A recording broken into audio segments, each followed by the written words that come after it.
검은 먹물을 풀어놓은 듯한 서울의 밤하늘에서는 굵은 빗줄기가 쉴 새 없이 쏟아져 내리며 도시의 화려한 네온사인을 흐릿하게 뭉개버리고 있었는데 그 모습은 마치 세상의 모든 죄악을 씻어내리려는 듯 거세고 위협적이었다. 한서윤은 터질 듯이 요동치는 심장을 부여잡고 악취가 진동하는 뒷골목에 거친 아스팔트 위를 맨발로 질주하고 있었으며 그녀의 찢어진 발바닥에서는 붉은 선혈이 흘러나와 차가운 빗물과 뒤섞여 바닥을 적셨다.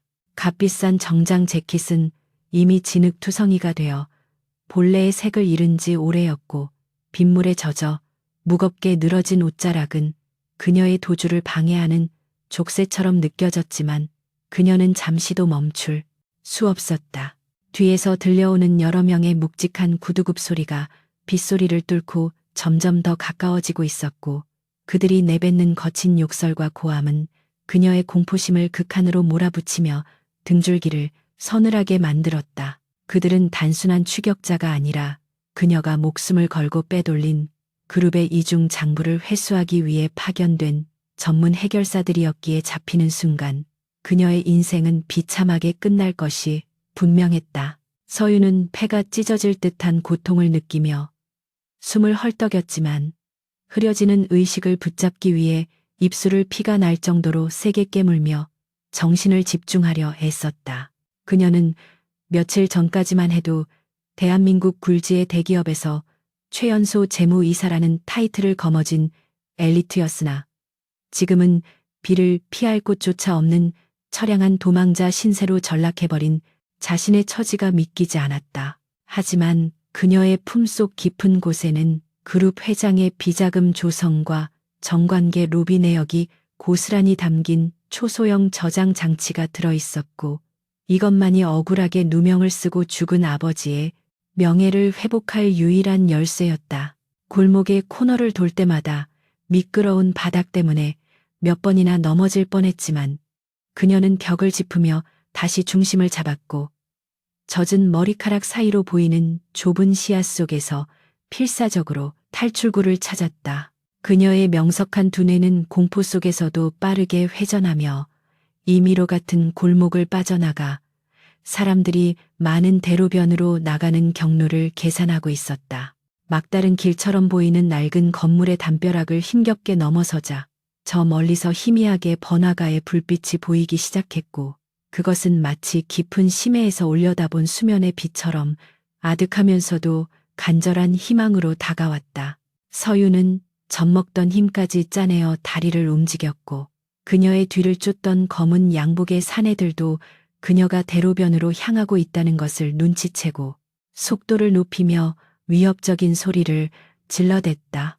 좁고 어두운 골목을 벗어나자마자 눈부신 헤드라이트 불빛과 경적 소리가 그녀의 감각을 마비시켰고 차가운 빗줄기는 더욱 거세져 시야를 가렸다. 그녀는 도로 한복판으로 뛰어들고 싶은 충동을 억누르며 인도로 올라섰지만 이미 추격자들은 골목 입구까지 당도하여 그녀를 포위하려 하고 있었다.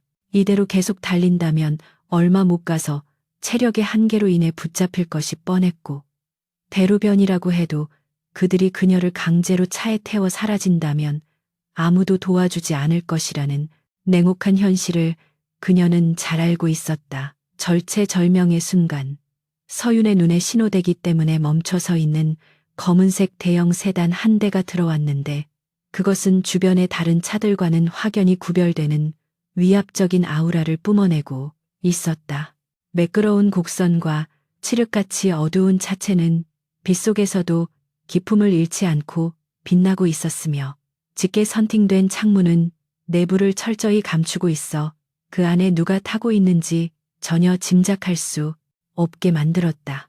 서윤은 본능적으로 저 차가 자신의 유일한 생명줄이 될 수도 있고 혹은 더 깊은 지옥으로 이끄는 입구가 될 수도 있다는 것을 직감했지만 망설일 시간이 없었다. 추격자 중 한 명이 그녀의 팔을 낚아채려는 찰나 그녀는 몸을 비틀어 피하며 세단의 뒷좌석 문으로 몸을 날렸고 떨리는 손으로 문손잡이를 거칠게 잡아당겼다. 만약 문이 잠겨 있다면 모든 것이 끝장이라는 공포가 엄습했지만 기적적으로 육중한 문이 열리며 그녀를 받아들였다. 서유는 젖은 몸을 차 안으로 밀어 넣으며 황급히 문을 닫았고 외부의 소음과 빗소리가 순식간에 차단되면서 낯설고 고요한 정적만이 흐르는 공간에 갇히게 되었다. 차 안은 은은한 가죽 냄새와 고급스러운 시트러스 향이 감돌고 있었고 적당히 조절된 온도는 밖의 추위와 극명한 대조를 이루며 그녀의 얼어붙은 몸을 감싸 안았다. 그녀는 가쁜 숨을 몰아쉬며 빗물이 뚝뚝 떨어지는 몸을 웅크려 시트 구석으로 피했고 밖에서 안을 볼 수 없다는 사실에 안도하면서도 낯선 공간에 대한 경계심을 늦추지 않았다. 그때서야 그녀는 이 공간의 주인이 자신을 지켜보고 있다는 사실을 깨달았고 고개를 들어 옆자리에 앉아 있는 남자를 바라보았다. 그는 갑작스러운 불청객의 난입에도 전혀 동요하지 않는 듯한 모습으로 다리를 꼬고 앉아 서류를 검토하고 있었는데 그 차가운 침착함이 오히려 서윤을 더 긴장하게 만들었다. 강민혁은 자신의 완벽하게 통제된 공간이 흙탕물과 빗물로 범벅이 된 낯선 여자에 의해 침범당했다는 사실에 미간을 살짝 찌푸렸지만 당장 소리를 지르거나 화를 내지는 않았다. 그는 최고급 이탈리아산 원단으로 제작된 수트를 한치의 오차도 없이 차려입고 있었으며 조각 같은 외모 뒤에 숨겨진 날카로운 눈빛은 상대를 꿰뚫어 보는 듯한 예리함을 지니고 있었다. 민혁은 손에 들고 있던 태블릿 PC를 천천히 내려놓고 고개를 돌려 빗물에 젖은 생쥐꼴을 하고 있는 서윤을 흥미롭다는 듯이 관찰하기 시작했다. 보통의 경우라면 즉시 운전기사에게 명령하여 밖으로 끌어내렸겠지만 그녀의 눈빛에는 두려움 속에서도 꺾이지 않는 강렬한 생존 본능과 도끼가 서려 있어 그의 호기심을 자극했다. 그는 마치 덫에 걸린 야생동물이 마지막 발악을 하는 것을 지켜보는 사냥꾼처럼 그녀가 이 상황을 어떻게 타개할지 기다리고 있었다. 운전석에 앉아있던 수행비서는 백미러를 통해 뒷좌석의 돌발 상황을 확인하고는 당황한 기색이 역력한 표정으로 차를 세우려 했고 손은 이미 도어록 버튼을 향해 가고 있었다. 비서는 민혁의 안전을 최우선으로 여기는 철저한 경호원 출신이었기에 정체를 알 수 없는 이 위험한 여자를 당장 제거해야 한다고 판단하고 있었다. 하지만 민혁은 가볍게 손을 들어 비서의 행동을 제지했고 그 짧고 간결한 손짓 하나에 차 안의 긴장감은 팽팽하게 당겨진 활시위처럼 변했다. 서유는 이 남자가 이 공간의 절대적인 지배자임을 단번에 알아차렸고 자신의 운명이 그의 손끝에 달려있다는 사실을 뼈저리게 느꼈다. 그녀는 떨리는 손으로 젖은 머리카락을 쓸어 넘기며 흐트러진 호흡을 가다듬었고 그에게 어떤 말이라도 해서 이 자리에 머물 명분을 만들어야만 했다. 그때 차창문 밖에서 둔탁하고 거친 노크 소리가 들려오며 잠시나마 유지되던 평화가 깨졌고 서윤의 몸은 조건 반사적으로 움츠러들었다. 골목에서 그녀를 놓친 추격자들이 기어코 차를 발견하고 쫓아와 창문을 두드리며 안을 확인하려 하고 있었고 그들의 험상궂은 얼굴이 썬팅된 유리 너머로 희미하게 비쳤다. 밖에서는 문을 열라는 고함 소리와 함께 차체를 발로 차는 소리가 들려왔지만 방탄유리로 제작된 창문은 끄떡도 하지 않았고 내부는 여전히 고요했다. 서유는 공포에 질린 눈으로 창밖을 바라보다가 다시 민혁을 쳐다보았는데 그녀의 눈빛에는 살려달라는 애원 대신 거래를 제안하는 듯한 결연함이 담겨 있었다. 그녀는 입을 열어 목소리를 내고 싶었지만 극도의 긴장감으로 인해 목구멍이 메말라 아무런 소리도 나오지 않았고 그저 간절한 눈빛으로 그에게 신호를 보냈다. 민혁은 창밖에서 자신의 차를 위협하고 있는 불안당들을 혐오스러운 눈길로 바라보았는데 그들의 무례한 행동은 그의 심기를 건드리기에 충분했다. 감히 대한민국 재계를 움직이는 강민혁의 차를 가로막고 행패를 부리는 것은 죽음을 자초하는 행위나 다름없었기에 그는 불쾌함을 감추지 않았다.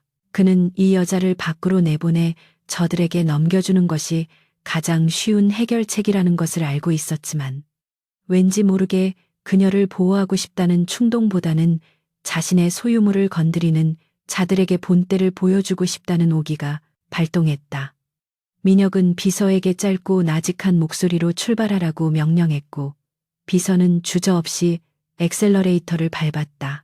육중한 엔진 소리와 함께 차가 부드럽게 앞으로 나아가자 창문에 매달려 있던 추격자들은 중심을 잃고 뒤로 물러났고 빗속에 멍하니 서서 멀어지는 차를 바라볼 수밖에 없었다. 차가 속도를 높이며 빗줄기를 뚫고 도심의 대로를 질주하기 시작하자 서유는 그제야 참고 있던 숨을 한꺼번에 토해내며 긴장이 풀린 다리를 떨었다. 하지만 그녀는 안도감에 젖어 있을 여유가 없었는데 바로 옆에 앉아있는 남자의 존재감이 그 어떤 추격자보다 더 크고 위험하게 느껴졌기 때문이었다. 그녀는 젖은 옷 때문에 고급스러운 가죽 시트가 엉망이 된 것을 보고 낭패감을 느꼈지만 지금 상황에서 사과는 무의미하다는 것을 알고 있었다. 서유는 최대한 시트에 몸이 닿지 않도록 자세를 고쳐 앉으며 주머니 속에 있는 USB가 무사한지 손끝으로 확인했고 그 딱딱한 감촉이 느껴지자 비로소 마음의 안정을 찾을 수 있었다. 차창 밖으로 스쳐 지나가는 서울의 야경은 화려했지만 유리창에 비친 자신의 모습은 처참하기 그지없었고 그녀는 이 비현실적인 상황이 꿈이기를 바랐다. 민혁은 팔짱을 낀 채 여전히 아무 말 없이 서윤을 관찰하고 있었는데 그의 시선은 그녀의 젖은 발부터 상처투성이인 팔, 그리고 겁에 질려 하얗게 질린 얼굴까지 꼼꼼하게 훑어내렸다. 그는 그녀가 입고 있는 옷이 비록 더러워지고 찢어졌지만 명품 브랜드의 지난 시즌 한정판 제품이라는 것을 알아보았고 그녀가 평범한 거리의 여자가 아니라는 것을 확신했다. 또한 그녀의 손에 굳은 살이 박여 있지 않고 관리가 잘 된 손톱을 보며 그녀가 사무직에 종사하는 전문직 여성일 것이라고 추측했다. 민혁은 옆에 놓인 콘솔 박스를 열어 깨끗한 수건 하나를 꺼내 그녀에게 던져주었는데 그것은 친절이라기보다는 더 이상 자신의 차가 더러워지는 것을 방지하기 위한 조치에 가까웠다. 서유는 날아온 수건을 받아들고 잠시 멍하니 있다가 조심스럽게 얼굴과 팔의 물기를 닦아내기 시작했다. 고요한 차 안에서 서윤이 물기를 닦는 부스럭거리는 소리만이 유일하게 들려왔고 두 사람 사이의 침묵은 숨이 막힐 정도로 무거웠다. 서윤은 이 남자가 왜 자신을 구해줬는지 그리고 자신을 어디로 데려가고 있는지 알 수 없어 불안했지만 섣불리 질문을 던져 그의 심기를 거스르고 싶지 않았다. 그녀는 이제 막 호랑이 굴에서 벗어나 사자의 영토에 들어온 셈이었고 이곳에서의 생존 법칙은 오직 눈치와 타이밍이라는 것을 본능적으로 깨달았다. 민혁은 창밖을 응시하던 시선을 거두고 천천히 입을 열었는데 그의 목소리는 낮고 울림이 있었지만 감정이 전혀 실리지 않은 건조한 톤이었다.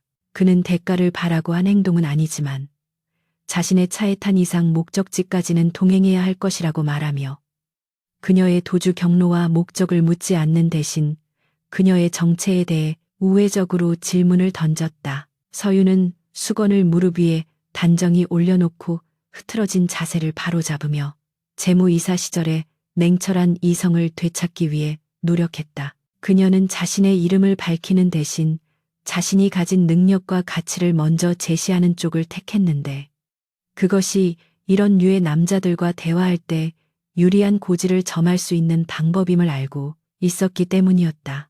그녀는 또렷한 눈빛으로 민혁을 바라보며 자신은 지금 공경에 처해 있지만 확실한 보상을 할 수 있는 능력이 있다고 말했고 목소리에는 떨림이 사라지고 자신감이 묻어났다. 그녀의 대담한 태도에 민혁의 입가에는 희미한 미소가 스쳐 지나갔고 그는 이 여자가 단순히 겁에 질린 피해자가 아니라 상황을 역이용할 줄 아는 영리한 전략가일지도 모른다는 생각을 하게 되었다. 두 사람의 시선이 공중에서 부딪히며 보이지 않는 불꽃이 튀었고 그것은 기묘한 긴장감을 형성했다. 차는 어느새 강남의 중심부를 지나 한강이 내려다 보이는 고급 주거 단지 쪽으로 방향을 틀었고 서유는 익숙한 풍경에 잠시 놀랐지만 내색하지 않았다. 이곳은 대한민국 상위 1%만이 거주한다는 초호화 펜트하우스 밀집 지역으로 보안이 철저하기로 유명한 곳이었기에 그녀가 당분간 숨어 지내기에 이보다 더 좋은 장소는 없었다.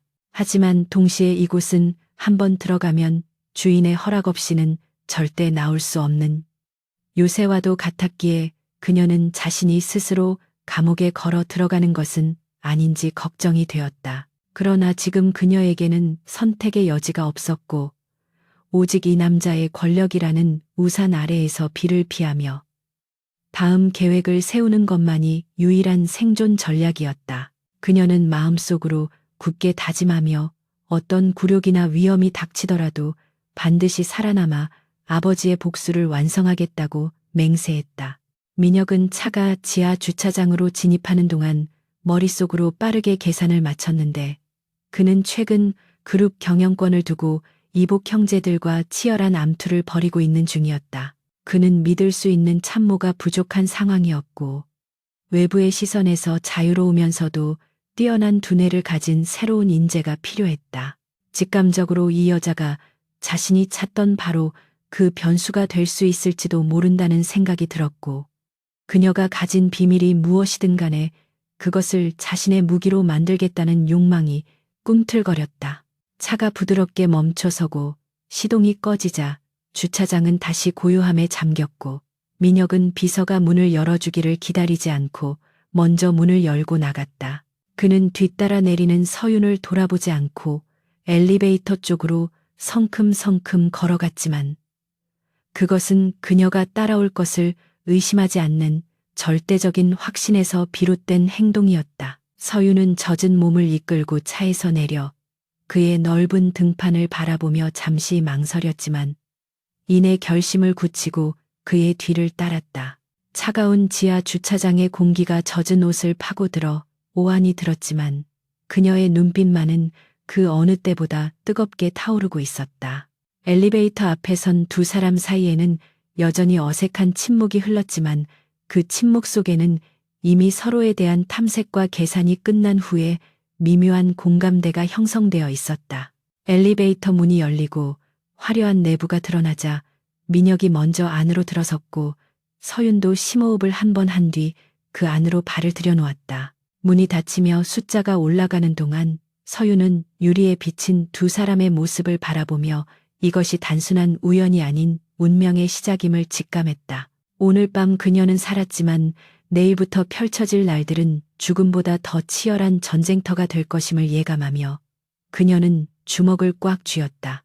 엘리베이터의 문이 부드러운 기계음과 함께 양옆으로 열리자 눈앞에 펼쳐진 것은 마치 다른 차원의 세계로 들어선 듯한 압도적인 공간감과 화려함이었다. 강민혁의 펜트하우스는 서울의 야경을 한눈에 내려다볼 수 있는 거대한 통유리창으로 둘러싸여 있었으며 바닥에는 차가운 대리석이 깔려 있어 그의 냉철한 성격을 그대로 대변하는 듯했다. 서윤은 젖은 발이 대리석 바닥에 닿을 때마다 느껴지는 서늘한 감촉에 몸을 떨었지만 최대한 티를 내지 않으려 노력하며 그의 뒤를 따라 거실 한복판으로 걸어 들어갔다. 넓은 공간에는 값비싼 미술품들과 모던한 가구들이 질서정연하게 배치되어 있었고 그 어디에도 사람의 온기나 생활감은 느껴지지 않아 마치 잘 꾸며진 전시장 같다는 인상을 주었다. 민혁은 거실 중앙의 소파에 재킷을 벗어 던지고는 넥타이를 느슨하게 풀며 서윤에게 시선도 주지 않은 채 손가락으로 욕실이 있는 방향을 가리켰다. 서윤은 그가 가리킨 방향을 바라보며 잠시 머뭇거렸지만 이내 고개를 숙여 감사를 표하고는 무거운 발걸음을 옮겨 욕실로 향했다. 그녀가 욕실 문을 닫자마자 긴장이 풀리며 다리에 힘이 빠져 주저앉을 뻔했으나 차가운 세면대를 붙잡고 겨우 버텨낼 수 있었다. 거울 속에 비친 자신의 모습은 처참하기 그지없었는데 헝클어진 머리카락과 흙탕물이 튄 얼굴, 그리고 찢어진 옷 사이로 보이는 상처들이 그녀가 겪은 지옥 같은 시간을 증명하고 있었다. 그녀는 떨리는 손으로 수도꼭지를 틀어 뜨거운 물을 받았고 거울을 보며 이 비참한 몰골을 씻어내고 다시 강인한 한서윤으로 돌아가야 한다고 스스로에게 최면을 걸었다. 욕조에 물이 채워지는 소리만이 고요한 욕실을 가득 채웠고 그녀는 주머니 속에 USB를 꺼내 물이 닿지 않는 건조한 곳에 소중히 올려두었다. 뜨거운 물에 몸을 담그자 얼어붙었던 근육들이 비명 같은 통증과 함께 이완되기 시작했고 서윤은 고통 섞인 신음소리를 흘리지 않기 위해 입술을 깨물었다. 붉은 선혈이 섞인 물이 뱃속으로 빠져나가는 것을 멍하니 바라보며 그녀는 자신을 배신하고 죽음으로 내몰았던 최진호 이사의 비릿한 웃음을 떠올렸다. 그는 회사의 이익보다는 자신의 사리사욕을 채우기 위해 불법적인 자금 세탁을 일삼았고 그 사실을 알아낸 서윤의 아버지를 횡령범으로 몰아 자살로 위장해 살해한 장본인이었다. 서윤은 물속에서 주먹을 꽉 쥐며 맹세했는데 이 싸움은 단순히 자신의 생존을 위한 것이 아니라 아버지의 명예와 정의를 되찾기 위한 처절한 복수극이 될 것이라고 다짐했다. 그녀는 몸을 씻으며 패배자의 껍질을 벗어던지듯 묵은 때와 피를 씻어냈고 다시 태어난 듯한 기분으로 욕실을 나설 준비를 마쳤다. 욕실 한편에는 민혁이 미리 준비해둔 것으로 보이는 헐렁한 흰색 셔츠와 트레이닝 바지가 놓여 있었는데 여자 옷이 없는 그의 집 상황을 짐작게 했다. 서윤은 자신의 더러워진 옷을 쓰레기통에 처박아 버리고 그가 준 옷으로 갈아입었는데 셔츠는 그녀의 몸에 비해 너무 커서 소매를 몇 번이나 걷어 올려야 했다. 거울을 다시 한번 확인하며 젖은 머리를 대충 말린 그녀는 깊은 심호흡을 한 번 하고는 결연한 표정으로 욕실 문을 열고 나갔다. 그녀가 거실로 나왔을 때 민혁은 한 손에 위스키 잔을 든 채 창가에 서서 비 내리는 서울의 밤거리를 내려다보고 있었는데 그 뒷모습에서 고독하면서도 위태로운 권력자의 아우라가 느껴졌다. 그는 서윤의 인기척을 느끼고 천천히 몸을 돌렸는데 씻고 난 그녀의 모습이 예상보다 훨씬 청초하고 지적인 분위기를 풍겨 잠시 시선을 멈추었다. 민혁은 소파 맞은편에 자리를 권하며 자신도 맞은편에 앉았고 테이블 위에는 이미 그녀를 위한 따뜻한 차 한 잔이 김을 모락모락 피우며 놓여 있었다. 그는 비즈니스 미팅을 하듯 다리를 꼬고 앉아 날카로운 눈빛으로 서윤을 응시하며 단도직입적으로 그녀의 정체와 목적을 물었다. 서윤은 따뜻한 차잔을 두 손으로 감싸 쥐어 온기를 느끼며 떨리는 마음을 진정시킨 뒤 한치의 망설임도 없이 자신의 이름과 직업을 밝혔다. 한서윤이라는 이름이 나오자 민혁의 눈썹이 꿈틀거렸는데 그 역시 재계에서 최연소 여성 임원으로 승승장구하다가 하루아침에 횡령 혐의를 쓰고 잠적한 그녀의 소문을 익히 들어 알고 있었기 때문이었다. 그는 흥미롭다는 듯이 입가에 묘한 미소를 띠며 소문 속의 마녀가 제 발로 자신의 차에 뛰어들 줄은 몰랐다고 비꼬듯 말했다. 서윤은 그의 도발에 넘어가지 않고 차분한 목소리로 자신이 횡령범이 아니라 내부 고발자이며 쫓기고 있는 진짜 이유는 최진호 이사의 비리가 담긴 결정적인 증거를 가지고 있기 때문이라고 설명했다. 그녀는 테이블 위에 올려둔 차가운 금속성의 USB를 눈짓으로 가리키며 이것이 단순한 데이터가 아니라 거대 기업의 존망을 뒤흔들 수 있는 핵폭탄급 정보임을 암시했다. 민혁은 그 작은 저장 장치를 응시하며 잠시 생각에 잠겼는데 만약 그녀의 말이 사실이라면 이것은 그가 그토록 찾아 헤매던 반대파 제거의 결정적인 카드가 될 수 있었다. 그는 서윤에게 그 안에 담긴 내용이 구체적으로 무엇인지 물었고 서윤은 자신이 직접 분석하고 정리한 자금 흐름표와 이중 장부의 내용을 막힘없이 읊어내려가며 자신의 전문성을 가랑을 증명해 보였다. 그녀의 입에서 쏟아져 나오는 전문 용어와 정확한 수치들은 그녀가 단순한 정보 전달자가 아니라 판을 읽고 설계할 줄 아는 뛰어난 전략가임을 여실히 보여주었다. 민혁은 그녀의 브리핑을 들으며 내심 감탄하지 않을 수 없었는데 그녀의 분석은 예리했고 문제의 핵심을 정확히 꿰뚫고 있었으며 무엇보다 그가 미처 파악하지 못했던 적들의 약점까지 짚어내고 있었기 때문이었다. 그는 잔에 든 위스키를 한 모금 들이켜며 이 여자가 자신의 예상을 뛰어넘는 물건임을 인정했고 그녀를 단순히 보호해주는 차원을 넘어 자신의 사람으로 만들어야겠다는 확신이 섰다. 하지만 그는 속내를 쉽게 드러내지 않고 여전히 의심스러운 눈초리로 그녀를 바라보며 그 정보가 진짜라는 보장이 어디 있느냐고 반문하며 그녀를 압박했다. 서유는 예상했다는 듯이 옅은 미소를 지으며 지금 당장 노트북을 켜서 파일의 일부를 보여줄 수 있다며 자신만만한 태도를 취했다. 그녀는 자신의 목숨이 걸린 일에 거짓말을 할 만큼 어리석지 않으며 이 정보가 민혁에게도 얼마나 큰 이득을 가져다 줄지 누구보다 잘 알고 있다고 덧붙였다. 민혁은 그녀의 당돌함이 마음에 들었고 자리에서 일어나 서재에서 최신형 노트북을 가져와 그녀 앞에 내려놓았다. 서유는 능숙한 손놀림으로 보안 코드를 해제하고 파일의 암호를 풀어 화면 가득히 복잡한 회계 장부와 이메일 내역들을 띄웠는데 그 내용은 실로 충격적이었다. 그것은 민혁의 그룹 내에서도 암암리의 세력을 키우고 있던 최진호와 외부 세력이 결탁하여 회사의 자산을 빼돌리고 경영권을 위협하려는 구체적인 계획이 담긴 문서들이었다. 화면을 훑어보는 민혁의 표정이 점점 굳어졌고 그의 눈빛은 분노와 살기로 차갑게 빛나기 시작했는데 그동안 심증만 있었지 물증이 없어 처리하지 못했던 쥐새끼들의 꼬리가 잡힌 순간이었다. 그는 침묵 속에서 빠른 속도로 정보를 습득했고 이 데이터만 있다면 내일 당장이라도 이 사회를 소집하여 반대파들을 숙청하고 자신의 권력을 공고히 할 수 있다는 계산을 마쳤다. 그는 노트북을 덮고 서윤을 바라보며 이제야 상황이 재미있게 돌아간다며 그녀의 가치를 인정하는 발언을 했다. 하지만 그는 공짜 점심은 없다는 냉혹한 비즈니스의 법칙을 상기시키며 그녀가 원하는 것이 단지 목숨을 부지하는 것인지 아니면 그 이상의 무엇인지를 물으며 거래의 조건을 제시하라고 요구했다.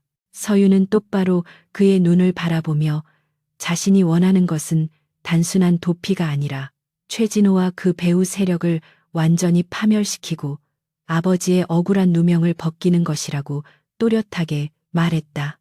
그녀는 자신의 복수를 위해 민혁의 힘과 자원이 필요하며 그 대가로 자신이 가진 모든 정보와 능력을 그에게 제공하겠다는 파격적인 제안을 내놓았다. 민혁은 그녀의 야망이 마음에 들었고 단순히 숨어 지내는 겁쟁이가 아니라 함께 칼을 들고 싸울 수 있는 전사를 얻었다는 사실에 만족감을 느꼈다. 그는 잠시 침묵을 지키다가 몸을 앞으로 숙이며 그녀에게 거절할 수 없는 제안을 하나 더 덧붙였는데 그것은 두 사람의 운명을 완전히 묶어버릴 위험하고도 매혹적인 계약이었다. 민혁은 현재 자신을 압박하고 있는 또 다른 문제인 정략 결혼 이야기를 꺼내며 서윤에게 자신의 가짜 약혼녀가 되어 달라고 요구했다. 그는 그룹 내의 원로들이 자신의 입지를 흔들기 위해 원치 않는 혼사를 강요하고 있으며 이를 막기 위해서는 신분이 확실하고 능력 있는 여자가 자신의 곁에 있다는 것을 보여주어야 한다고 설명했다. 서유는 예상치 못한 제안에 잠시 당황했지만 곧바로 그것이 자신에게도 완벽한 위장막이 되어줄 수 있음을 깨달았다. 대한민국 최고의 재벌가 CEO의 약혼녀라는 신분은 그 어떤 경호원보다 강력한 방패가 되어 최진호 일당이 감히 그녀를 건드리지 못하게 만들 것이 분명했기 때문이었다. 이것은 서로의 필요에 의해 맺어지는 철저한 비즈니스 계약이었지만 동시에 두 사람을 때려야 뗄 수 없는 공범 관계를 만드는 시작점이기도 했다. 서유는 잠시 고민하는 척했지만 이미 마음속으로는 결단을 내린 상태였고 그녀는 민혁의 제안을 받아들이겠다는 의사를 표시했다. 다만 그녀는 계약의 세부 조건으로 자신의 사생활을 존중해 줄 것과 복수가 끝나는 순간 계약은 즉시 파기된다는 조항을 덧붙였다. 민혁은 흔쾌히 동의하며 잔을 들어 건배를 제의했고 두 사람은 맑은 소리를 내며 부딪히는 유리잔 너머로 서로의 눈을 응시하며 무언의 서약을 맺었다. 밖에는 여전히 거센 비바람이 몰아치고 있었지만 펜트하우스 안은 기묘한 평온함과 함께 새로운 폭풍의 시작을 알리는 긴장감이 감돌고 있었다. 이제 한서윤은 더 이상 쫓기는 도망자가 아니라 오리우스 그룹의 안주인이 될 후보이자 강민혁의 가장 강력한 파트너로서 새로운 인생을 시작하게 된 것이었다. 계약이 성립되자 민혁은 즉시 비서에게 전화를 걸어 내일부터 서윤의 신분을 세탁하고 필요한 모든 물품과 경호 인력을 배치하라는 지시를 내렸다. 그는 통화를 마치고 서윤에게 손님방이 아닌 자신의 침실 바로 옆방을 내어주며 이곳이 가장 안전하고 감시하기 좋은 위치라고 덧붙이는 것을 잊지 않았다. 서윤은 그의 철두철미함에 혀를 내두르며 안내받은 방으로 들어갔는데 그곳 역시 최고급 가구와 침구로 꾸며진 호화로운 공간이었다. 그녀는 푹신한 침대에 걸터 앉아 창밖을 바라보며 불과 몇 시간 전만 해도 죽음의 공포에 떨던 자신이 지금은 대한민국에서 가장 안전한 곳에 있다는 사실에 격세지감을 느꼈다. 하지만 안도감 뒤에는 앞으로 연기해야 할 약혼녀 역할과 살얼음판 같은 재벌가의 권력 투쟁에 대한 부담감이 무겁게 짓눌러 왔다. 서윤은 침대 옆 협탁에 놓인 스탠드 불빛 아래에서 자신의 손을 내려다 보았는데 씻겨나간 핏자국 대신 보이지 않는 새로운 족쇄가 채워진 기분이었다. 그녀는 이제 강민혁이라는 거대한 호랑이의 등을 타고 험난한 산을 넘어야 했으며 자칫 실수라도 한다면 적의 칼날이 아닌 호랑이의 발톱에 찢겨 나갈 수도 있다는 것을 명심해야 했다. 그러나 그녀는 두려움보다는 끓어오르는 투지를 느꼈고 내일부터 시작될 최진호와의 전면전을 머릿속으로 시뮬레이션하며 주먹을 불끈 쥐었다. 그녀는 반드시 살아남아 승리할 것이며 자신을 나락으로 떨어뜨린 자들이 고통 속에 몸부림치는 꼴을 똑똑히 지켜볼 것이라고 다짐하며 긴 하루를 마무리할 준비를 했다.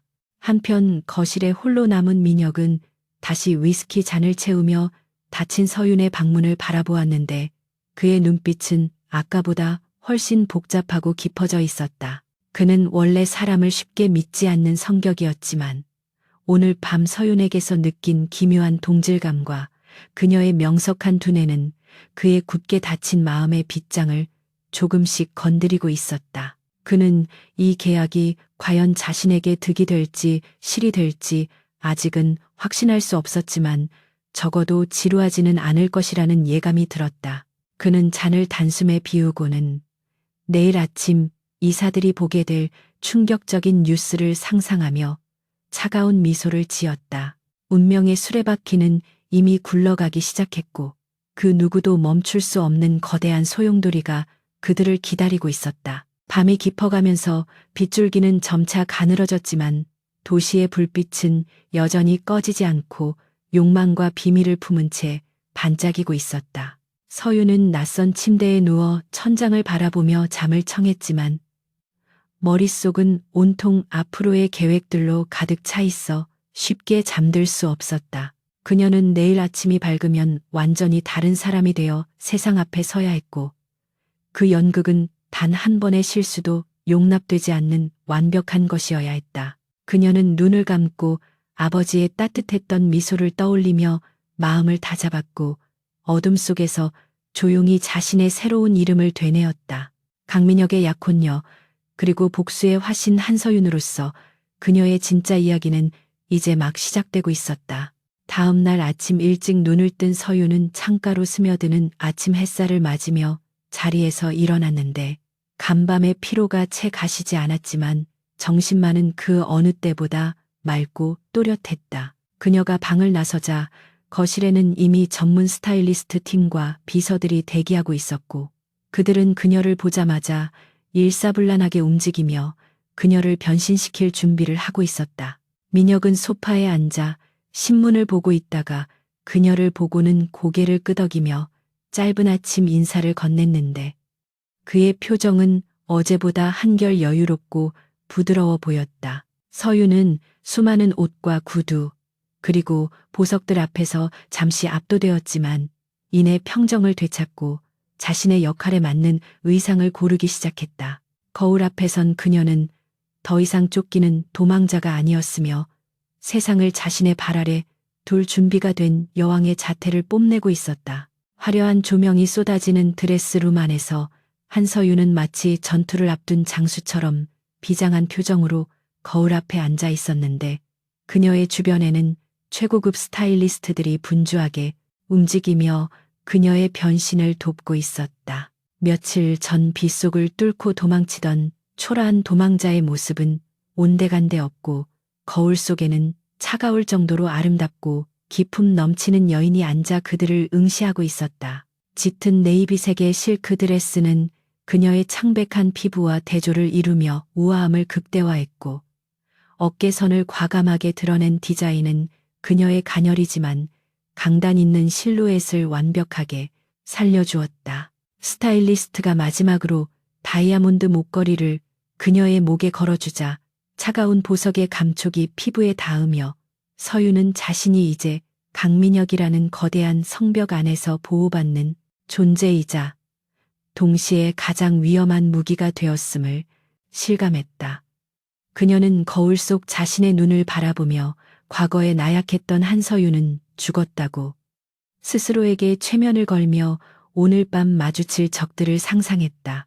준비를 마치고 거실로 나온 서윤을 기다리고 있던 강민혁은 서류를 보던 눈길을 멈추고 잠시 동안 말을 잇지 못한 채 그녀를 바라보았는데 그 눈빛에는 단순한 감탄을 넘어선 기묘한 만족감이 서려 있었다. 그는 자리에서 일어나 천천히 그녀에게 다가갔고 그의 완벽한 턱시도 차림은 그녀의 드레스와 마치 한 쌍처럼 어우러져 보는 이들로 하여금 감탄을 자아내게 만들기에 충분했다.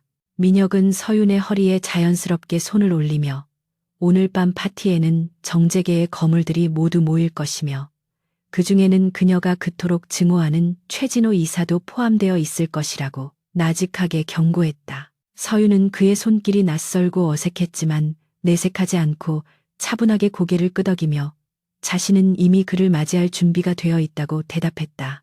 두 사람 사이에는 팽팽한 긴장감이 흘렀지만 그것은 두려움이 아닌 앞으로 벌어질 사냥에 대한 기대감과 전후에 가까운 감정이었다. 최고급 리무진이 호텔 입구에 도착하자 수많은 취재진의 카메라 플래시가 번개처럼 터지며 밤하늘을 하얗게 밝혔고 웅성거리는 군중의 소음이 차 안까지 뚫고 들어왔다. 서유는 잠시 호흡을 멈추고 긴장된 마음을 가라앉혔는데 그녀의 손은 무의식적으로 치맛자락을 꽉 쥐고 있었지만 겉으로는 태연한 척 연기하고 있었다. 민혁은 그런 그녀의 심리 상태를 꿰뚫어 본 듯 그녀의 손을 부드럽게 감싸 쥐며 안심시키듯 살짝 힘을 주었고 그 따뜻한 온기가 서윤에게는 큰 위안이 되었다. 차문이 열리고 민혁이 먼저 내려 그녀에게 손을 내밀자 서윤은 우아하게 그 손을 잡고 세상 밖으로 걸어 나갔고 그 순간 모든 시선이 두 사람에게 집중되었다. 오리우스 그룹의 젊은 제왕과 베일에 쌓인 그의 아름다운 약혼녀의 등장은 그 자체만으로도 오늘 밤 가장 핫한 뉴스거리가 되기에 충분했다. 레드카펫을 밟으며 호텔 로비로 들어서는 동안 쏟아지는 플래시 세례와 질문 공세에도 불구하고 서유는 고개를 꼿꼿이 들고 민혁의 곁을 지켰다. 그녀는 과거 재무이사 시절에도 수많은 공식 석상에 섰었지만 오늘처럼 뜨거운 관심과 시선을 받아본 적은 없었기에 묘한 흥분감을 느꼈다. 민혁은 능숙하게 기자들의 질문을 차단하며 그녀를 에스코트했고 그의 당당하고 위압적인 태도는 주변 사람들을 압도하며 자연스럽게 길을 터주게 만들었다. 로비를 지나 화려하게 장식된 연회장으로 들어서자 은은한 클래식 음악과 샴페인 잔이 부딪히는 소리가 들려왔고 최고급 향수 냄새와 사람들의 웅성거림이 뒤섞인 묘한 공기가 그들을 맞이했다. 이곳은 겉으로는 우아하고 평화로워 보이지만 실상은 서로의 약점을 노리고 이익을 탐하는 맹수들이 우글거리는 정글과도 같은 곳이었다. 민혁과 서윤이 연회장 중심부로 이동하자 사람들의 시선이 그들을 따라 움직였고 호기심 어린 속삭임들이 파도처럼 번져나갔다. 재계의 유력 인사들이 다가와 인사를 건넸고 민혁은 서윤을 자신의 약혼녀라고 소개하며 자연스럽게 그녀를 사교계의 중심에 대비시켰다.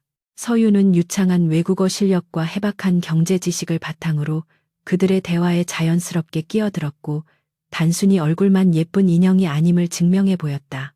그녀가 최근의 글로벌 경제 동향과 미술품 투자에 대한 예리한 견해를 밝히자 상대방들은 놀라움을 감추지 못하며 그녀를 다시 보게 되었고 민혁 역시 그녀의 활약에 내심 흐뭇해했다.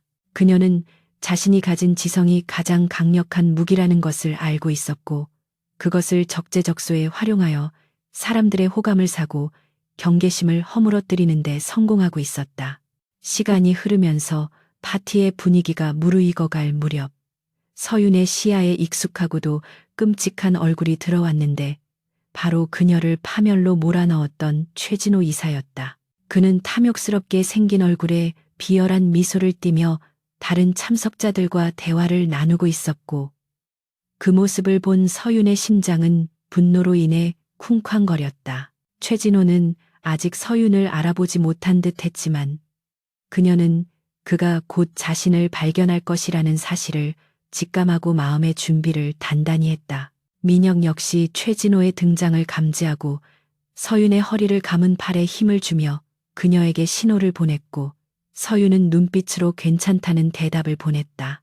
이제 피할 수 없는 대결의 시간이 다가왔고 서윤은 두려움 대신 차라리 이 순간을 즐기기로 마음먹었다. 최진호가 민혁을 발견하고는 과장된 몸짓으로 다가와 인사를 건넸는데 그의 눈은 민혁의 옆에 서 있는 서윤에게 머물며 의구심을 드러냈다. 그는 서윤의 얼굴을 뚫어지게 쳐다보며 어디선가 본 듯한 익숙함을 느꼈지만 화려하게 꾸민 그녀의 모습과 과거에 안경 쓴 수수한 재무이사의 모습을 쉽게 매치시키지 못했다. 최진호는 짐짓 점잖은 척하며 민혁에게 약혼녀를 소개시켜 달라고 요청했고 민혁은 여유로운 미소로 서윤을 소개했다. 서윤은 최진호의 눈을 똑바로 바라보며 우아하게 인사를 건넸고 목소리 톤을 살짝 바꾸어 그가 자신을 완전히 알아보지 못하도록 혼란을 주었다. 최진호는 찝찝한 기분을 떨치지 못한 채 계속해서 서윤을 탐색하려 들었고 무례할 정도로 집요한 질문들을 던지기 시작했다. 그는 서윤의 출신 배경과 집안에 대해 캐물으며 은근히 그녀를 무시하는 태도를 보였는데 이는 신분이 불확실한 여자가 감히 상류 사회에 발을 들인 것에 대한 반감의 표현이었다. 하지만 서윤은 그의 도발에 넘어가지 않고 오히려 그의 무례함을 지적하는 대신 화제를 교묘하게 돌려 그를 당황하게 만들었다. 그녀는 최진호가 최근 추진하고 있는 리조트 개발 사업의 환경평가 문제와 자금 조달의 불투명성에 대해 날카로운 질문을 던졌는데 이는 일반인들은 절대 알 수 없는 내부 기밀에 가까운 내용이었다. 최진호의 얼굴이 순식간에 굳어졌고 그는 당황하여 말을 더듬기 시작했는데 서윤은 그 틈을 놓치지 않고 더욱더 그를 몰아붙였다. 그녀의 미소는 아름다웠지만 그 속에 담긴 칼날은 예리하게 그의 급소를 찌르고 있었다. 주변의 사람들이 두 사람의 대화에 귀를 기울이기 시작하자 최진호는 식은땀을 흘리며 상황을 수습하려 했지만 서윤의 논리 정연한 공격에 속수무책으로 당할 수밖에 없었다. 서윤은 마치 우연히 들은 이야기인 것처럼 가장하며 그가 페이퍼 컴퍼니를 통해 비자금을 조성했다는 의혹을 은유적으로 언급했고 이 말은 폭탄처럼 터져 최진호를 공포에 떨게 만들었다. 그는 이 여자가 누구인지 정확히 알 수는 없었지만 그녀가 자신의 비밀을 알고 있다는 사실만으로도 뼛속까지 시려오는 전율을 느꼈다. 민혁은 옆에서 샴페인을 마시며 이 흥미진진한 광경을 즐기고 있었는데 서윤이 자신의 도움 없이도 거물급 인사를 쥐락펴락하는 모습에 깊은 인상을 받았다. 서윤은 최진호에게 마지막 일격을 가하며 부디 사업이 투명하게 진행되어 주주들에게 피해가 가지 않기를 바란다는 뼈 있는 말을 남겼다. 결국 최진호는 붉어진 얼굴로 황급히 자리를 피하며 도망치듯 사라졌고 그 모습을 지켜보던 주변 사람들은 수군거리며 그에 대한 의심의 눈초리를 보내기 시작했다. 서유는 그가 사라진 방향을 바라보며 승리의 쾌감을 느꼈지만 동시에 손끝이 가늘게 떨려오는 것을 감출 수 없었다. 그것은 복수의 시작을 알리는 신호탄이었지만 동시에 적에게 자신의 존재를 드러낸 위험한 도박이기도 했기 때문이었다. 민혁은 서윤의 어깨를 감싸며 귓가에 낮게 속삭였는데 오늘 그녀가 보여준 모습은 완벽했으며 기대 이상이었다는 칭찬이었다. 그의 칭찬에 서윤은 긴장이 풀리며 옅은 미소를 지었고 두 사람 사이에는 말로 표현할 수 없는 끈끈한 유대감이 형성되었다. 파티가 끝나고 집으로 돌아가는 차 안에서 서윤은 차창에 머리를 기대고 피로가 몰려오는 것을 느꼈지만 정신만은 여전히 맑았다. 민혁은 조용히 그녀를 바라보다가 오늘 그녀가 최진호에게 던진 말들이 단순한 허세가 아님을 확인하고 싶어 했다. 서윤은 눈을 감은 채 자신이 확보한 USB 파일 중에 최진호의 해외 계좌 내역이 포함되어 있으며 오늘 던진 말은 그저 예고편에 불과하다고 대답했다. 민혁은 그녀의 치밀함에 혀를 내두르며 앞으로의 계획을 수정해야겠다고 생각했는데 그녀는 단순한 조력자가 아니라 판을 주도하는 키플레이어가 될 자격이 충분했기 때문이었다. 차 안의 공기는 이전과는 다르게 한층 부드러워졌고 서로에 대한 신뢰가 조금씩 싹트고 있음을 두 사람 모두 느낄 수 있었다. 펜트하우스에 도착했을 때 서유는 하이힐 때문에 부어오른 발의 통증을 느끼며 절뚝거렸고 민혁은 그런 그녀를 보며 망설임 없이 다가와 그녀를 안아들었다. 갑작스러운 행동에 서유는 놀라서 눈을 크게 떴지만 민혁은 아무렇지 않은 듯 그녀를 안고 거실로 걸어 들어갔다. 그는 오늘 그녀가 보여준 용기에 대한 보답이라며 소파에 그녀를 조심스럽게 내려놓았고 비서에게 얼음찜질 팩을 가져오라고 지시했다. 서유는 그의 unexpected 배려에 가슴이 두근거리는 것을 느꼈지만 애써 침착함을 유지하며 고맙다는 말을 전했다. 민혁은 재킷을 벗으며 이제 최진호가 그녀의 정체를 의심하기 시작할 테니 더욱 조심해야 한다고 경고하면서도 눈빛만은 따뜻하게 빛나고 있었다. 그날 밤 서유는 침대에 누워 오늘 있었던 일들을 되새기며 잠을 이루지 못했는데 최진호의 공포에 질린 표정이 계속해서 눈앞에 아른거렸다. 그녀는 이제 돌이킬 수 없는 강을 건넜고 앞으로 닥쳐올 거대한 폭풍우에 맞서 싸워야 한다는 사실을 뼈저리게 느꼈다. 하지만 혼자가 아니라는 사실, 강민혁이라는 든든한 방패이자 창이 옆에 있다는 사실이 그녀에게 큰 힘이 되었다. 그녀는 어둠 속에서 주먹을 쥐어 보이며 반드시 아버지의 억울함을 풀고 정의를 실현하겠다고 다시 한번 다짐했다. 창밖에는 여전히 도시의 불빛이 별처럼 빛나고 있었고 서윤의 눈동자 역시 그 불빛 못지않게 강렬하게 타오르고 있었다. 한편 자신의 서재에서 민혁은 위스키 한 잔을 손에 들고 창밖을 바라보며 깊은 생각에 잠겨 있었는데 오늘 밤 서윤이 보여준 모습은 그에게 신선한 충격을 주었다. 그는 그동안 수많은 여자들을 만나봤지만 그녀처럼 지적이고 대담하며 자신의 곁에서 대등하게 설 수 있는 여자는 처음이었다. 비즈니스 파트너로서의 가치를 넘어 인간적인 매력을 느끼기 시작한 자신을 발견하고 그는 씁쓸한 미소를 지었다. 감정은 판단을 흐리게 하는 불필요한 요소라고 믿어왔던 그였지만 서윤이라는 예외적인 존재가 그의 견고한 철벽에 균열을 일으키고 있었다. 그는 위스키를 단숨에 들이켜며 복잡한 마음을 정리하려 애썼지만 그녀의 향기와 눈빛은 쉽게 잊히지 않았다. 다음 날 아침 뉴스는 오리우스 그룹의 후계자 강민혁과 그의 약혼녀에 대한 기사로 도배가 되었고 서윤의 사진은 모든 신문의 일면을 장식했다. 세상은 신데렐라의 탄생에 열광했지만 그 이면에 숨겨진 피비린내 나는 암투와 거래는 아무도 알지 못했다. 서윤은 기사를 읽으며 묘한 기분에 사로잡혔는데 사진 속의 자신은 완벽하게 행복해 보였지만 실제의 자신은 벼랑 끝에 서 있는 위태로운 존재였기 때문이었다. 거실로 나온 민혁은 신문을 식탁 위에 던져놓으며 이제 공식적으로 전쟁이 시작되었다고 선언했다. 그의 말대로 최진호 측에서도 가만히 당하고만 있지는 않을 것이며 더욱 악랄한 방법으로 반격을 준비할 것이 분명했다. 두 사람은 아침 식사를 하며 앞으로의 대응 전략을 논의했는데 대화는 마치 오랜 파트너처럼 매끄럽고 효율적으로 이어졌다. 서유는 최진호의 자금주를 차단하기 위한 구체적인 방안을 제시했고 민혁은 그 실행을 위한 인력과 자원을 지원하기로 약속했다.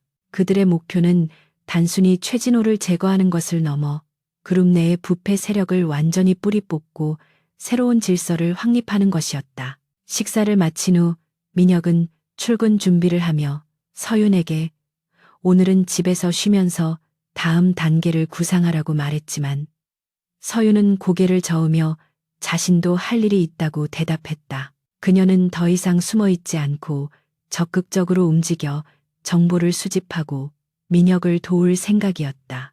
현관에서 민혁을 배웅하며 서윤은 넥타이를 바로잡아주는 신협을 했는데 이는 외부의 감시를 의식한 연기였지만 두 사람의 거리는 한층 가까워져 있었다. 민혁은 그녀의 손길을 거부하지 않고 잠시 그녀의 눈을 바라보며 조심하라는 짧은 말을 남기고 집을 나섰다. 문이 닫히고 홀로 남은 서윤은 다시 차가운 이성을 되찾고 노트북을 켜서 최진호의 숨겨진 약점들을 파헤치기 시작했다. 그녀의 손가락은 키보드 위를 춤추듯 움직였고 화면 가득히 복잡한 데이터들이 흘러갔다. 그녀는 알고 있었다. 이 싸움의 승패는 누가 더 치밀하고 냉정하게 상대의 허점을 파고드느냐에 달려 있다는 것을. 그리고 그녀는 절대 지지 않을 자신이 있었다. 서울의 밤하늘을 수놓은 화려한 불빛 아래 오리우스 그룹의 펜트하우스는 마치 전시 상황의 지휘 통제실처럼 팽팽한 긴장감으로 가득 차 있었다. 거실 한가운데 놓인 대형 모니터들에서는 붉은색 경고등이 쉴 새 없이 전멸하며 긴박한 상황을 알리고 있었고 수십 줄의 복잡한 코드가 폭포수처럼 흘러내리고 있었다. 최진호 이사는 궁지에 몰리자 예상대로 비열하고도 극단적인 방법을 선택했는데 그것은 바로 전문 해커 집단을 고용하여 그룹의 메인 서버를 공격하고 자신이 횡령한 자금의 흔적을 강제로 삭제하려는 시도였다. 한서윤은 소파에 앉아 무릎 위에 노트북을 올려놓고 빠른 손놀림으로 키보드를 두드리며 방어 코드를 작성하고 있었는데 그녀의 눈동자는 모니터 빛을 받아 차갑게 빛나고 있었다. 그녀는 이미 최진호가 이렇게 나올 것을 예측하고 있었기에 미리 심어둔 백도어 프로그램을 가동하여 해커들의 침입 경로를 역추적하고 그들의 공격을 무력화시키는 동시에 증거를 안전한 클라우드로 대피시키고 있었다. 강민혁은 넥타이를 풀어헤친 채 창가에 서서 전화기로 보안 팀장에게 지시를 내리고 있었는데 그의 목소리에는 분노를 억누르는 듯한 낮고 굵은 진동이 느껴졌다. 그는 최진호가 감히 회사의 심장부를 건드렸다는 사실에 격분하고 있었지만 지금은 감정적으로 대응할 때가 아니라 냉정하게 피해를 최소화하고 역공의 기회를 노려야 할 때임을 잘 알고 있었다. 서윤의 타자 소리가 멈추고 그녀가 깊은 한숨을 내쉬자 민혁은 전화를 끊고 그녀에게 다가가 상황을 물었고 서윤은 고개를 들어 지친 기색이 역력하지만 확신에 찬 표정으로 방어에 성공했음을 알렸다. 그녀는 해커들이 남긴 디지털 지문을 확보했으며 이것이 역으로 최진호가 불법적인 해킹을 사주했다는 결정적인 증거가 될 것이라고 설명했다. 민혁은 그녀의 어깨에 손을 올리며 짧지만 진심 어린 감사의 말을 전했고 그 순간 두 사람 사이에는 동지의 이상의 끈끈한 신뢰가 흘렀다. 하지만 최진호의 발악은 단순히 사이버 공간에서만 그치지 않았는데 그는 자신의 파멸을 막기 위해서라면 수단과 방법을 가리지 않는 인간이었다. 며칠 후 민혁이 비밀리에 주주들을 만나고 돌아오는 길에 그의 차량이 의문의 덤프트럭과 충돌할 뻔한 사고가 발생했고 이것은 명백한 경고이자 살해 위협이었다. 다행히 민혁의 뛰어난 운전 실력과 방탄 처리된 차량 덕분에 대형 참사는 면했지만 차체는 심하게 찌그러졌고 민혁 역시 깨진 유리 파편에 팔을 베이는 부상을 입고 말았다. 늦은 밤 피 묻은 셔츠를 입고 펜트하우스로 돌아온 민혁의 모습을 본 서유는 사색이 되어 달려나갔고 그녀의 눈동자는 공포와 걱정으로 심하게 흔들리고 있었다. 그녀는 항상 강철 같아 보이던 남자가 붉은 피를 흘리며 서 있는 모습에 가슴이 철렁 내려앉는 것을 느끼며 그제야 자신이 그에게 얼마나 깊이 의지하고 있었는지를 깨달았다. 민혁은 놀란 서윤을 안심시키기 위해 별일 아니라는 듯이 옅은 미소를 지으며 단순한 접촉 사고였다고 둘러댔지만 서윤은 그의 거짓말을 단번에 간파했다. 그녀는 아무 말 없이 그를 소파에 앉히고 구급상자를 가져와 그의 셔츠 단추를 하나씩 풀어내리기 시작했는데 떨리는 손끝에서 그녀의 불안한 심리가 고스란히 전해졌다. 셔츠가 벗겨지자 민혁의 단단한 근육질 상체와 함께 팔뚝을 따라 길게 찢어진 상처가 드러났고 붉은 피가 계속해서 배어나와 흰색 셔츠를 적시고 있었다. 서윤은 입술을 꽉 깨물며 소독약과 거즈를 꺼내 들었고 민혁은 그런 그녀의 정수리를 내려다보며 묘한 감정에 휩싸였다. 자신을 걱정하며 눈시울이 붉어진 여자를 보는 것은 그에게 매우 낯설면서도 가슴 한구석을 따뜻하게 만드는 경험이었기에 그는 고통조차 잊은 채 그녀를 응시했다. 서윤이 조심스러운 손길로 상처 부위를 소독하자 쓰라린 통증에 민혁의 몸이 움찔거렸고 서윤은 미안하다는 듯이 고개를 들며 잠시 손을 멈추었다. 두 사람의 시선이 아주 가까운 거리에서 마주쳤고 서로의 숨결이 닿을 듯한 거리에서 시간은 정지한 듯 흘렀다. 서윤은 그의 눈동자 속에 비친 자신의 모습을 발견하고 황급히 시선을 내리며 다시 치료에 집중하려 했지만 심장 박동 소리가 귓가를 때릴 정도로 크게 들려와 집중하기가 힘들었다. 그녀는 능숙하게 지혈을 하고 붕대를 감으며 침묵을 깨고 왜 이렇게 무모하게 행동하냐며 그를 타박했는데 목소리에는 원망보다는 안타까움이 더 짙게 배어 있었다. 민혁은 그녀의 타박을 묵묵히 들으며 이것은 최진호를 방심하게 만들기 위한 계산된 위험이었다고 변명했지만 서윤의 걱정 어린 눈빛 앞에서는 그 어떤 논리도 힘을 잃는 것 같았다. 치료가 끝나고 민혁이 새 옷으로 갈아입는 동안 서윤은 피 묻은 거즈들을 정리하며 마음을 진정시키려 애썼다. 그녀는 오늘 사고가 단순한 우연이 아니며 최진호가 민혁의 목숨까지 노리기 시작했다는 사실에 분노와 두려움을 동시에 느꼈다.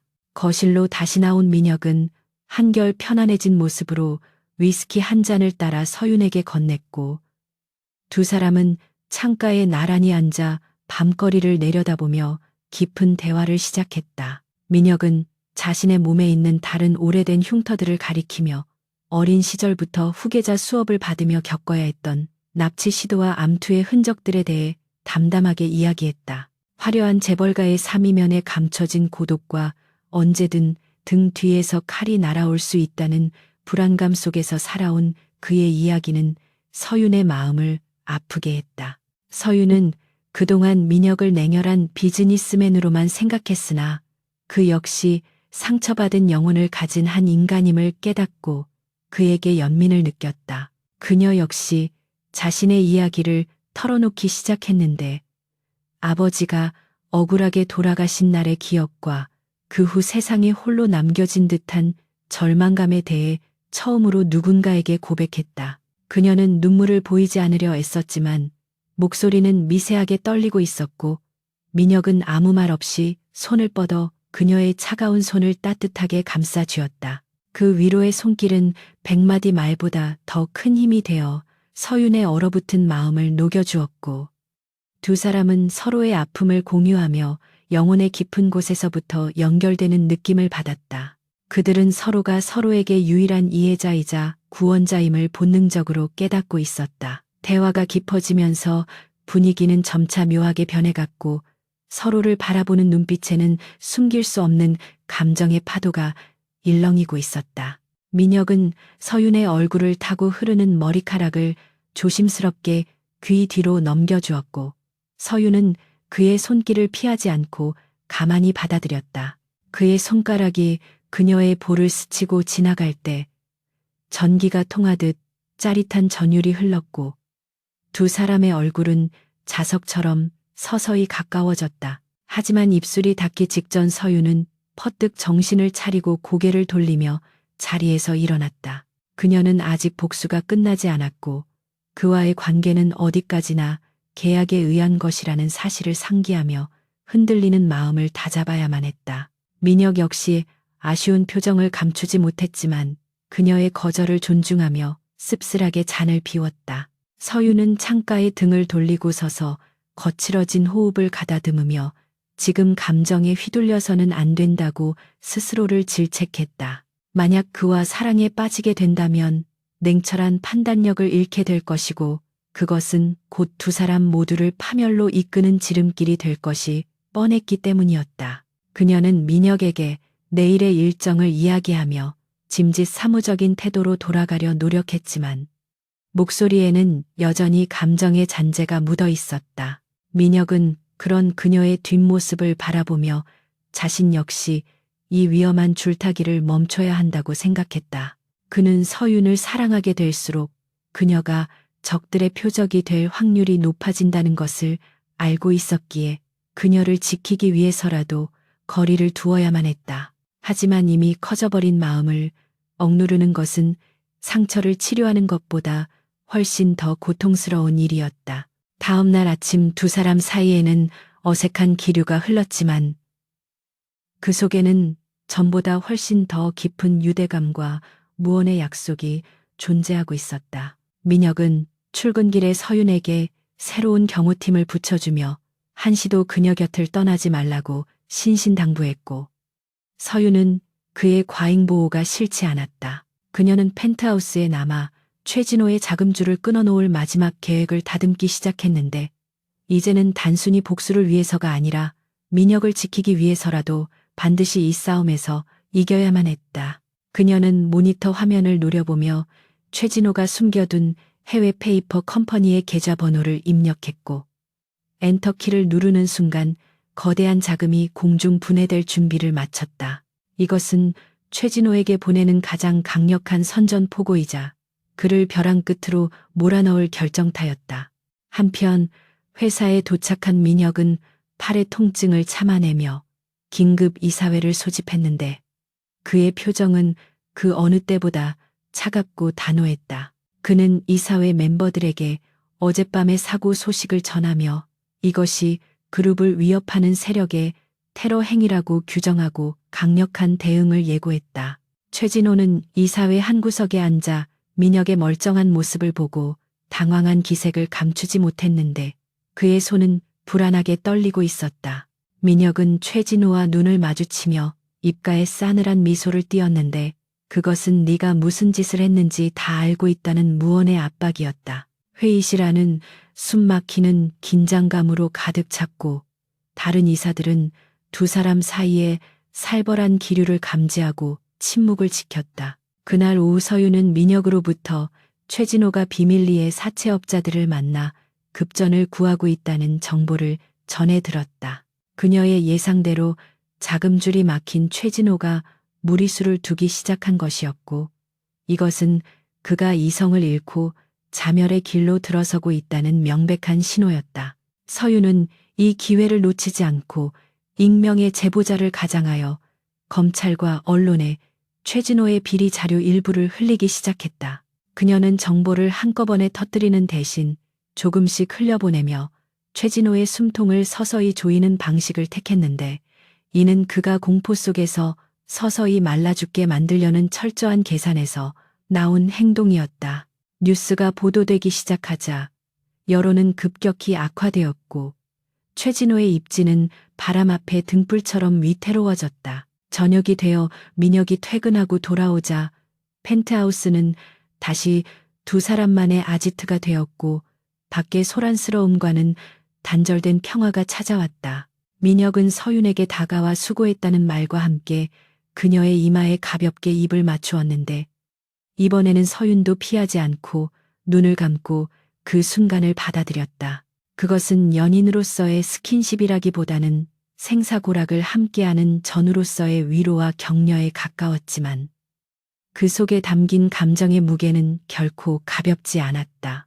두 사람은 말없이 서로를 마주보며 이 폭풍이 지나가고 나면 어떤 미래가 기다리고 있을지 상상해 보았다. 비록 지금은 계약이라는 이름으로 묶여 있지만 서로를 향한 마음은 이미 그 한계를 넘어서고 있었다. 밤이 깊어가고 서유는 자신의 방으로 돌아와 침대에 누웠지만 잠은 쉽게 오지 않았고 민혁의 체온이 닿았던 이마를 만지작거리며 생각에 잠겼다. 그녀는 자신의 복수가 완성되면 이곳을 떠나야 한다는 사실을 알고 있었지만 민혁을 두고 떠나는 상상을 하는 것만으로도 가슴이 아려왔다. 그녀는 자신이 생각보다 훨씬 더 많이 그를 사랑하게 되었다는 것을 인정할 수밖에 없었고 이 사랑이 비극으로 끝나지 않기를 간절히 기도했다. 한편 민혁 역시 서재에 홀로 앉아 서윤과의 미래를 고민하고 있었는데 그는 그녀를 절대 놓아주지 않을 것이며 자신의 모든 것을 걸고서라도 그녀를 지켜내겠다고 다짐했다. 두 사람의 운명은 이제 때려야 뗄 수 없을 만큼 복잡하게 얽혀버렸고 다가오는 최후의 결전만이 그들의 관계를 정의해줄 유일한 열쇠가 될 것이었다. 서유는 창밖의 달을 바라보며 내일이면 최진호가 최후의 발악을 할 것이라는 예감이 들었고 그것은 그동안 겪어보지 못한 가장 위험한 순간이 될 것임을 직감했다. 그녀는 불안감을 떨쳐내기 위해 심호흡을 하며 마음을 다잡았고 어떤 상황이 닥치더라도 냉정함을 잃지 않겠다고 스스로에게 약속했다.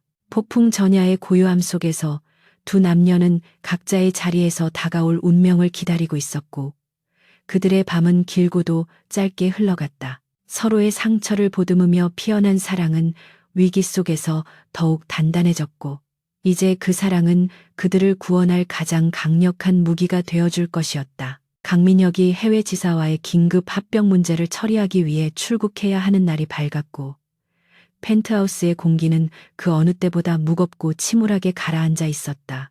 이번 출장은 그룹 내에서 민혁의 입지를 확고히 하기 위해 반드시 성사시켜야 하는 중요한 일정이었지만 최진호가 벼랑 끝에 몰려있는 시점에 서윤을 홀로 두고 떠나는 것이 그의 발목을 잡았다. 민혁은 현관 앞에서 여행 가방을 든 비서를 대기시킨 채 서윤의 어깨를 붙잡고 몇 번이나 당부의 말을 전했는데 그의 눈빛에는 불안감과 미안함이 깊게 서려 있었다. 그는 자신이 없는 동안 펜트하우스 밖으로 절대 나가지 말 것과 경호팀의 보호를 한시도 벗어나지 말 것을 거듭 강조하며 그녀의 안전을 확인받으려 했다. 서윤은 그런 민혁의 넥타이를 매만져주며 걱정하지 말라고 짐짓 밝은 표정으로 대답했지만 그녀의 마음 한구석에도 설명할 수 없는 불안한 예감이 검은 먹물처럼 번지고 있었다. 민혁은 떠나기 직전 양복 안주머니에서 작은 벨벳 상자를 꺼내 서윤에게 건넸는데 그 안에는 정교하게 세공된 백금 목걸이가 들어 있었다. 그는 이것이 단순한 장신구가 아니라 위급 상황에서 그녀의 위치를 실시간으로 전송해주는 특수 추적 장치가 내장된 물건임을 설명하며 절대 몸에서 떼어놓지 말라고 신신당부했다.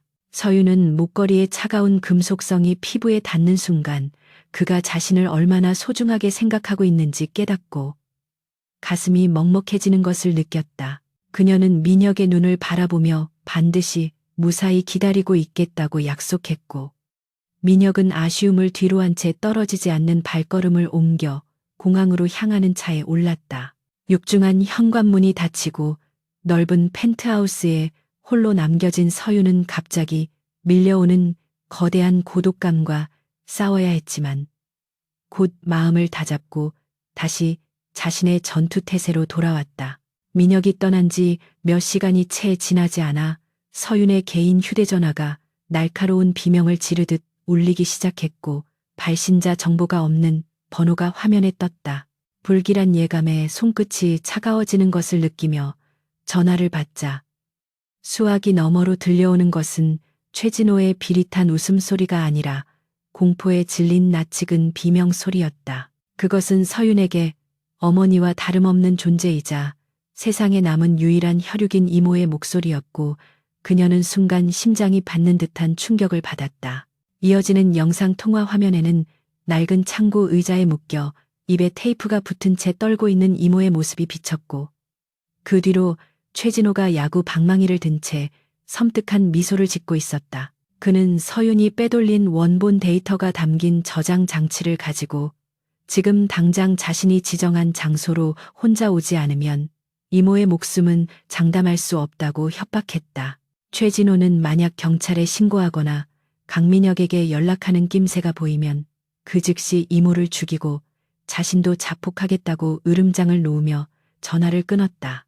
서윤은 덜덜 떨리는 손으로 전화기를 꽉 쥐며 거칠게 숨을 몰아쉬었는데 머릿속이 하얗게 변했다가 다시 차갑게 식으면서 이성이 돌아오기 시작했다. 그녀는 지금 당장 민혁에게 연락해야 한다는 것을 알았지만 그가 지금 태평양 상공에 있어 연락이 닿기 힘들 뿐만 아니라 그가 회항하게 된다면 합병 계약은 물거품이 되고 그룹 내에서의 입지마저 잃게 될 것이 분명했다. 최진호는 바로 그 점을 노리고 민혁이 떠난 직후를 범행 시간으로 잡은 것이었고 서윤은 민혁의 앞길을 막을 수 없다는 판단하에 스스로 이 문제를 해결하기로 결심했다.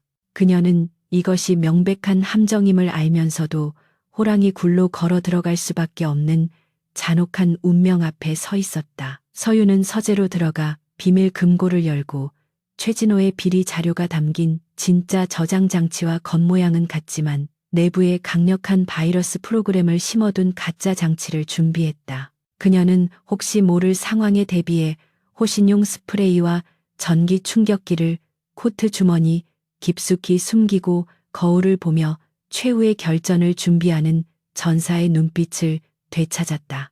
문제는 펜트하우스 주변을 철통같이 지키고 있는 경호원들을 어떻게 따돌리느냐였는데 그들은 민혁의 명령 없이는 절대 그녀를 밖으로 내보내지 않을 것이기 때문이었다.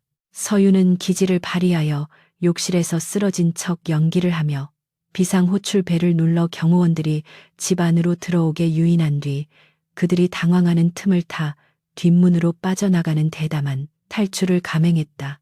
그녀는 비상계단을 미친 듯이 뛰어내려와 지하 주차장에 미리 준비해둔 공용 차량에 시동을 걸고 엑셀을 밟았다. 비는 그쳤지만 밤안개가 자욱하게 깔린 도로는 한치 앞을 분간하기 힘들 정도로 어두웠고 서윤이 향하는 곳은 인적이 드문 인천의 폐양만 단지였다.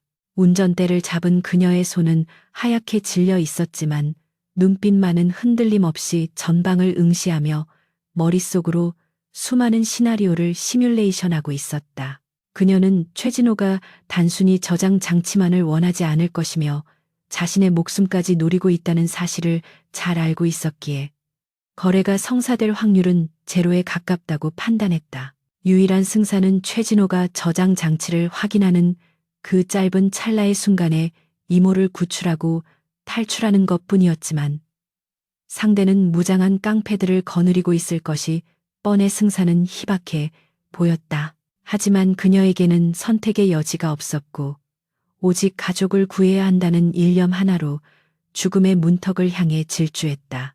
폐항만에 도착하자 녹슬고 거대한 컨테이너들이 흉물스럽게 쌓여있는 풍경이 드러났고 퀴퀴한 바다 냄새와 기름 냄새가 뒤섞인 역한 공기가 코를 찔렀다. 서윤은 차라이트를 끄고 조심스럽게 차에서 내려 최진호가 알려준 13번 창고를 향해 소리 없이 발걸음을 옮겼다.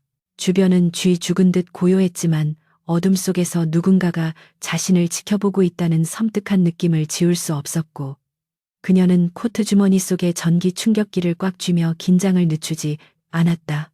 창고의 거대한 철문이 녹슨 소리를 내며 열려 있었고 그 안에서 흘러나오는 희미한 불빛이 마치 지옥으로 들어오라고 손짓하는 유령의 불빛처럼 보였다. 서윤은 깊은 심호흡을 한 번 하고는 두려움을 억누르며 당당한 걸음으로 창고 안으로 들어섰다. 창고 안은 예상대로 텅 비어 있었고 중앙에 놓인 의자에 이모가 묶여 있는 모습이 보이자 서윤은 참았던 울음을 터뜨릴 뻔했지만 입술을 깨물며 감정을 억누름으로써 약한 모습을 보이지 않으려 했다. 이모의 주변에는 쇠파이프와 강목을 든 덩치 큰 사내들이 위협적인 자세로 서 있었고 그들 뒤에서 최진호가 천천히 걸어 나오며 박수를 쳤다. 그는 며칠 사이 급격히 늙고 초라해진 모습이었지만 눈빛만은 광기에 휩싸여 번들거리고 있었고 마치 먹잇감을 낚아챈 하이에나처럼 비열하게 웃고 있었다. 그는 서윤이 혼자 온 것을 확인하고는 민혁이 없으니 이제야 제대로 대화가 통하겠다며 비아냥거렸고 당장 물건을 내놓으라고 손을 내밀었다. 서윤은 주머니에서 저장 장치를 꺼내 들고는 이모를 먼저 풀어주지 않으면 이것을 당장 바닥에 던져 부숴버리겠다고 차갑게 응수했다. 그녀의 목소리는 떨리지 않았고 오히려 서슬퍼런 살기가 담겨 있어 최진호조차 잠시 주춤하게 만들었다. 최진호는 코웃음을 치며 지금 상황 파악이 안 되냐고 소리쳤지만 서윤은 눈 하나 깜짝하지 않고 이 안에는 당신뿐만 아니라 당신 뒤를 봐주는 정치인들의 리스트까지 모두 들어 있다고 협박의 수위를 높였다. 만약 자신이 여기서 무사히 나가지 못한다면 이 데이터는 자동으로 전 세계 언론사에 전송되도록 설정되어 있다는 거짓말을 섞어가며 그를 심리적으로 압박했다. 최진호의 표정이 일그러지며 갈등하는 기색이 역력했고 서윤은 그 틈을 타 이모에게 조금씩 다가갔다. 하지만 최진호는 그렇게 호락호락한 상대가 아니었는데 그는 갑자기 품에서 권총을 꺼내 이모의 머리에 겨누며 서윤의 모든 계산을 무너뜨렸다. 그는 더 이상 잃을 것이 없는 사람 특유의 막가파식 태도로 나오며 데이터가 전송되든 말든 상관없으니 당장 저장 장치를 넘기지 않으면 이모의 머리에 구멍을 내겠다고 소리 질렀다. 서윤은 총구를 보는 순간 온몸에 피가 얼어붙는 것 같았고 자신이 준비한 심리전이 통하지 않는다는 사실에 절망감을 느꼈다. 그녀는 천천히 손을 들어 항복의 의사를 표시하며 저장 장치를 바닥에 내려놓고 발로 차서 그에게 보냈다. 최진호는 부하에게 눈짓하여 그것을 줍게 하고 노트북에 연결해 내용을 확인하라고 지시했다.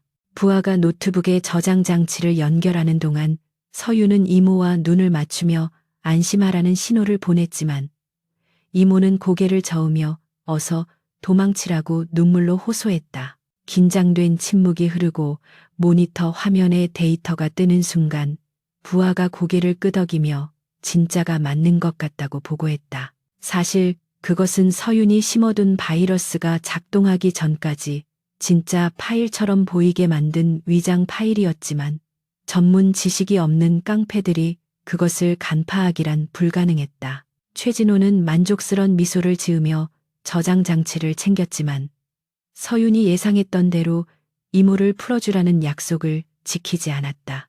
그는 이제 증거도 회수했으니 후환을 없애야 한다며 부하들에게 서윤과 이모를 처리하라는 잔인한 명령을 내렸다. 사내들이 서윤을 향해 다가오자 그녀는 숨겨둔 전기 충격기를 꺼내 가장 먼저 달려드는 사내의 목을 가격하며 필사적으로 저항했다. 지직거리는 소리와 함께 거구의 사내가 비명을 지르며 쓰러지자 당황한 다른 일당들이 주춤했고 서윤은 그 틈을 타 이모가 묶여있는 의자로 달려가 밧줄을 풀려 시도했다. 하지만 수적으로 너무나 불리한 싸움이었고 곧이어 날아온 쇠파이프의 등을 가격당한 서윤은 고통스러운 비명을 지르며 바닥에 쓰러지고 말았다. 최진호는 고통에 몸부림치는 서윤의 머리채를 잡아 올리며 네가 감히 나를 능멸하려 했냐며 광기 어린 욕설을 퍼붓고는 발로 그녀의 배를 걷어찼다. 서윤은 입안에서 터진 비릿한 피맛을 느끼며 흐려지는 의식 속에서도 최진호를 노려보는 것을 멈추지 않았다. 최진호가 다시 총을 들어 서윤을 겨누며 마지막 인사를 하라고 조롱하는 순간 서유는 목에 걸려있던 펜던트가 뜨겁게 달아오르는 것을 느꼈다. 그것은 그녀가 의식하지 못한 사이에 민혁이 준 목걸이의 비상 호출 기능이 작동하고 있다는 신호였을까? 아니면 단순히 그녀의 체온 때문이었을까? 하지만 서유는 민혁이 오기에는 너무 늦었다고 생각하며 눈을 질끈 감고 다가올 죽음을 받아들이려 했다. 그때 창고 밖에서 귀를 찢을 듯한 굉음과 함께 거대한 컨테이너 트럭 한 대가 창고의 철문을 부수고 안으로 돌진해 들어왔다. 엄청난 먼지와 파편이 튀며 창고 안은 순식간에 아수라장이 되었고 최진호와 일당들은 혼비백산하여 뒤로 물러났다. 트럭의 헤드라이트가 꺼지고 운전석에서 내린 사람은 먼지를 뚫고 걸어 나오는 저승사자처럼 검은 코트를 입은 강민혁이었다. 그는 비행기에 탑승하기 직전 서윤의 위치 추적 신호가 펜트하우스를 벗어나 위험 지역으로 이동하는 것을 확인하자마자 모든 일정을 취소하고 차를 돌려 이곳으로 달려온 것이었다. 그의 눈은 분노로 붉게 충혈되어 있었고 손에는 경호원에게서 빼앗은 총이 들려 있었는데 그 모습은 마치 지옥에서 돌아온 복수의 화신과도 같았다. 민혁은 바닥에 쓰러져 있는 서윤을 발견하고는 이성이 끊어지는 듯한 분노를 느끼며 최진호에게 총구를 겨누었다. 내 여자를 건드린 대가를 치르게 해주지. 그의 낮고 섬뜩한 목소리가 창고 안을 울렸고 그것은 단순한 경고가 아닌 사형 선고였다. 서윤은 흐릿한 시야 속에서 민혁의 모습을 확인하고 안도감에 눈물을 흘렸지만 동시에 그가 자신 때문에 위험에 처했다는 사실에 가슴이 찢어지는 듯했다. 최진호는 민혁의 등장에 잠시 당황했지만 이내 인질인 이모를 방패막이로 삼아 민혁을 협박하려 들었다. 하지만 민혁은 이미 그의 뒤를 따르는 수십 명의 정예 경호원들을 대동하고 있었고 창고 주변은 이미 오리우스 그룹의 보안팀에 의해 완전히 포위된 상태였다. 상황은 순식간에 역전되었고 이제 사냥꾼과 사냥감의 위치가 뒤바뀐 채 최후의 결전만이 남아 있었다. 민혁은 천천히 최진호를 향해 걸어가며 서윤을 향해 괜찮다는 눈짓을 보냈고 서윤은 고통 속에서도 힘겹게 고개를 끄덕이며 그를 믿고 기다렸다. 창고의 거대한 철문이 뜯겨 나가며 피어오른 자욱한 먼지 구름 사이로 걸어 들어오는 강민혁의 실루엣은 마치 지옥의 심연에서 기어 올라온 복수의 화신처럼 보였다. 그의 뒤로는 무장한 경호원들이 그림자처럼 도열하여 창고를 완벽하게 포위하고 있었고 그들의 손에 들린 총구는 일제히 최진호와 그의 수하들을 겨누고 있었다. 민혁의 흐트러진 머리카락과 흙먼지가 묻은 코트는 그가 얼마나 급박하게 이곳으로 달려왔는지를 보여주었지만 그의 눈동자에서 뿜어져 나오는 살기는 주변의 공기를 얼어붙게 만들 만큼 차갑고 예리했다. 그는 바닥에 쓰러져 고통스러운 신음을 흘리고 있는 서윤을 발견하자마자 이성이 끊어지는 듯한 분노를 느꼈지만 섣불리 움직이지 않고 냉정하게 상황을 파악하려 애썼다. 서윤의 입가에 묻은 핏자국을 본 순간 그의 심장은 갈기갈기 찢어지는 듯 했지만 지금 감정에 휘둘려 행동했다가는 인질로 잡혀있는 이모와 서윤 모두를 위험에 빠뜨릴 수 있다는 것을 본능적으로 알고 있었기 때문이었다. 최진호는 민혁의 압도적인 기세에 눌려 잠시 뒷걸음질 쳤지만 이내 자신의 손에 들린 권총과 인질의 존재를 상기하며 비릿한 웃음을 지어 보였다. 그는 이모의 머리에 총구를 더욱 세게 들이대며 민혁에게 한 발자국이라도 더 다가오면 노인의 머리를 날려버리겠다고 악을 쓰며 소리쳤다. 그의 목소리는 공포와 광기가 뒤섞여 기괴하게 갈라져 있었고 눈동자는 불안하게 흔들리며 초점을 잃어가고 있었다. 최진호의 수하들 역시 갑작스러운 상황 반전에 당황하여 우왕좌왕했지만 그들 또한 쇠파이프와 칼을 고쳐쥐며 최후의 발악을 준비하고 있었다. 창고 안은 팽팽하게 당겨진 활시위처럼 터질 듯한 긴장감으로 가득 찼고 누구 하나 숨소리조차 크게 내지 못하는 일촉즉발의 대치 상황이 이어졌다. 민혁은 천천히 양손을 들어 보이며 자신이 무기를 가지고 있지 않음을 과시하듯 코트 자락을 펼쳐 보였지만 그의 눈은 최진호의 손가락 움직임을 놓치지 않고 주시하고 있었다. 그는 낮고 침착한 목소리로 최진호에게 거래를 제안했는데 지금이라도 무기를 버리고 항복한다면 목숨만은 살려주겠다는 파격적인 조건이었다. 하지만 민혁의 목소리 이면에 깔린 차가운 분노를 감지한 최진호는 그것이 자비가 아니라 처참한 응징을 예고하는 선언임을 알아차렸다. 최진호는 민혁의 제안을 비웃으며 자신은 이미 돌아올 수 없는 강을 건넜고 너희들을 길동무 삼아 지옥으로 가겠다며 더욱 거칠게 이모를 위협했다. 민혁은 대화로 해결할 수 있는 단계가 지났음을 깨닫고 등 뒤에 서 있는 경호 팀장에게 미세한 손짓으로 진압 신호를 보냈다.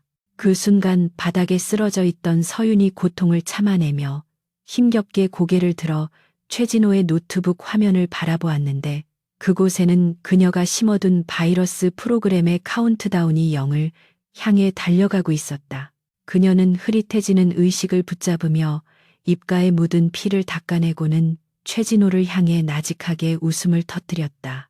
그 웃음소리는 작았지만 고요한 창고 안에서 기묘한 파장을 일으켰고 최진호는 신경질적인 반응을 보이며 그녀를 내려다보았다. 서윤은 갈라진 목소리로 당신의 그 소중한 증거가 지금 이 순간 전 세계 언론사와 검찰청 서버로 전송되고 있다고 속삭였다. 최진호가 당황하여 노트북 화면으로 시선을 돌린 그 찰나의 순간이 바로 서윤이 노리던 유일한 반격의 기회였고 그녀는 마지막 남은 힘을 짜내어 소리쳤다. 최진호가 모니터에 뜬 붉은색 경고 메시지와 데이터 전송 완료 문구를 보고 경악하는 순간 창고의 조명이 일제히 꺼지며 암흑이 찾아왔다.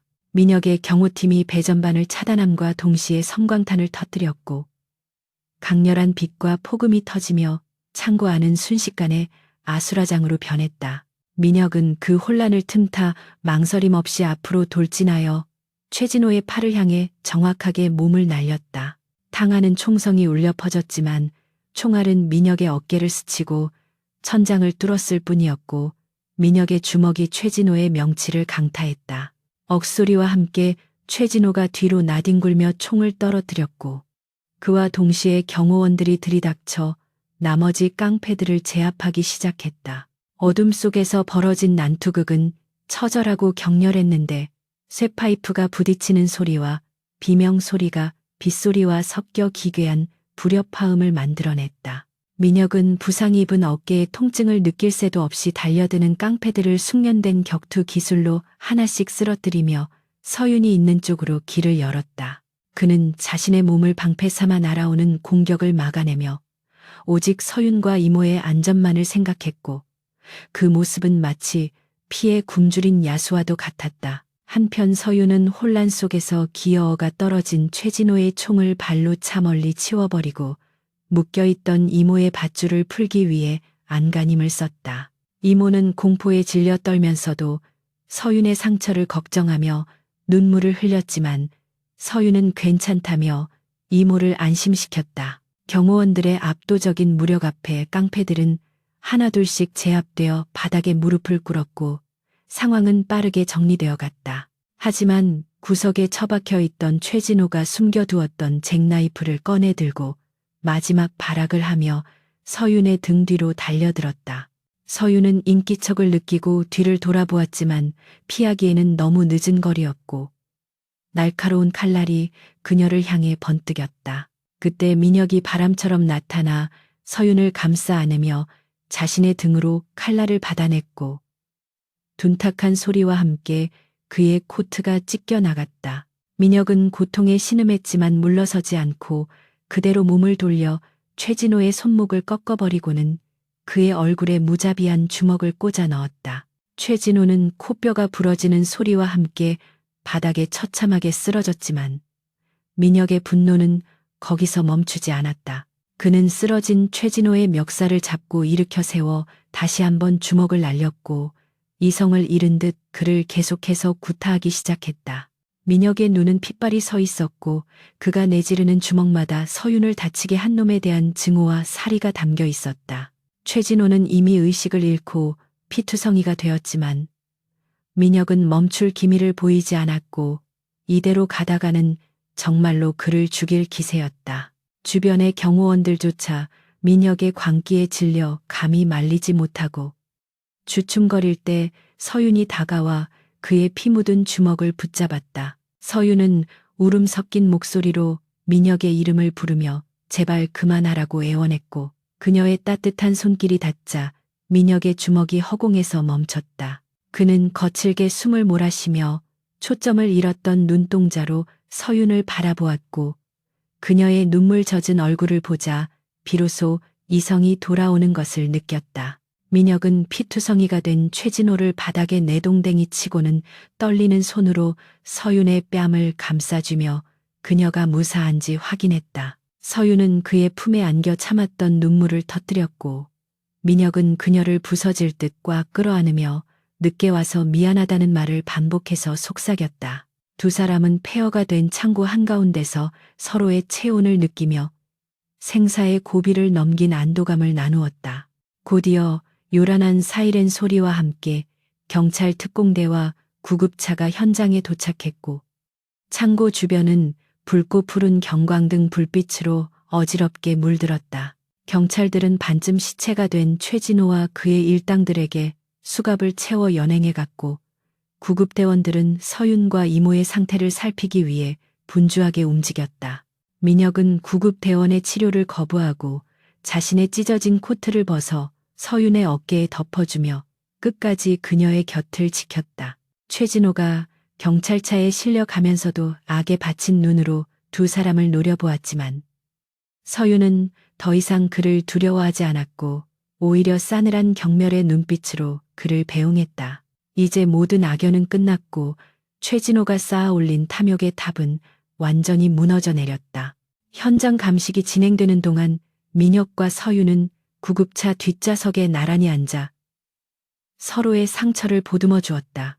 민혁의 등에서는 칼에 베인 상처 때문에 피가 배어나오고 있었지만 그는 아픈 내색을 하지 않고 서윤의 손을 꼭 잡고 있었다.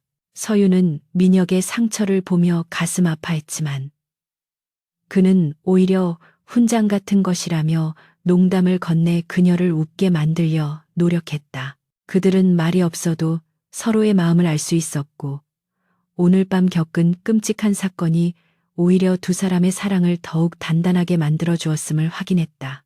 빗줄기는 완전히 멈추었고 구름 사이로 희미하게 새벽빛이 새어나오며 긴 밤의 끝을 알리고 있었다. 서울로 돌아가는 차 안에서 서윤은 긴장이 풀리며 밀려오는 피로에 민혁의 어깨에 기대어 잠이 들었고 민혁은 그런 그녀를 사랑스러운 눈길로 바라보았다. 그는 비서에게 전화를 걸어 최진호의 구속 소식과 함께 그동안 준비했던 모든 비리 자료를 언론에 공개하라고 지시했다. 이제 내일 아침이면 대한민국은 거대 기업의 비리 스캔들로 발칵 뒤집힐 것이며 최진호와 결탁했던 부패 세력들은 줄줄이 심판대에 오르게 될 것이었다. 민혁은 차창 밖으로 스쳐 지나가는 서울의 풍경을 바라보며 자신이 지켜낸 것이 단순히 회사의 경영권만이 아니라 한 여자의 인생과 정의였음을 깨달았다. 그는 잠든 서윤의 머리카락을 쓸어 넘기며 앞으로 그녀에게 평온한 아침만을 선물하겠다고 다짐했다. 병원에 도착하여 응급처치를 받은 두 사람은 VIP 병실에 나란히 입원하게 되었는데 병실은 환자실이라기보다는 호텔 스위트룸에 가까웠다. 의사는 민혁의 등 상처가 꽤 깊어 봉합수술을 해야 했지만 생명에는 지장이 없다고 진단했고 서윤 역시 타박상과 탈진 외에는 큰 부상이 없다는 소견을 밝혔다. 이모는 다른 병실에서 안정을 취하고 있다는 소식을 듣고 서윤은 비로소 마음 편히 쉴 수 있었다.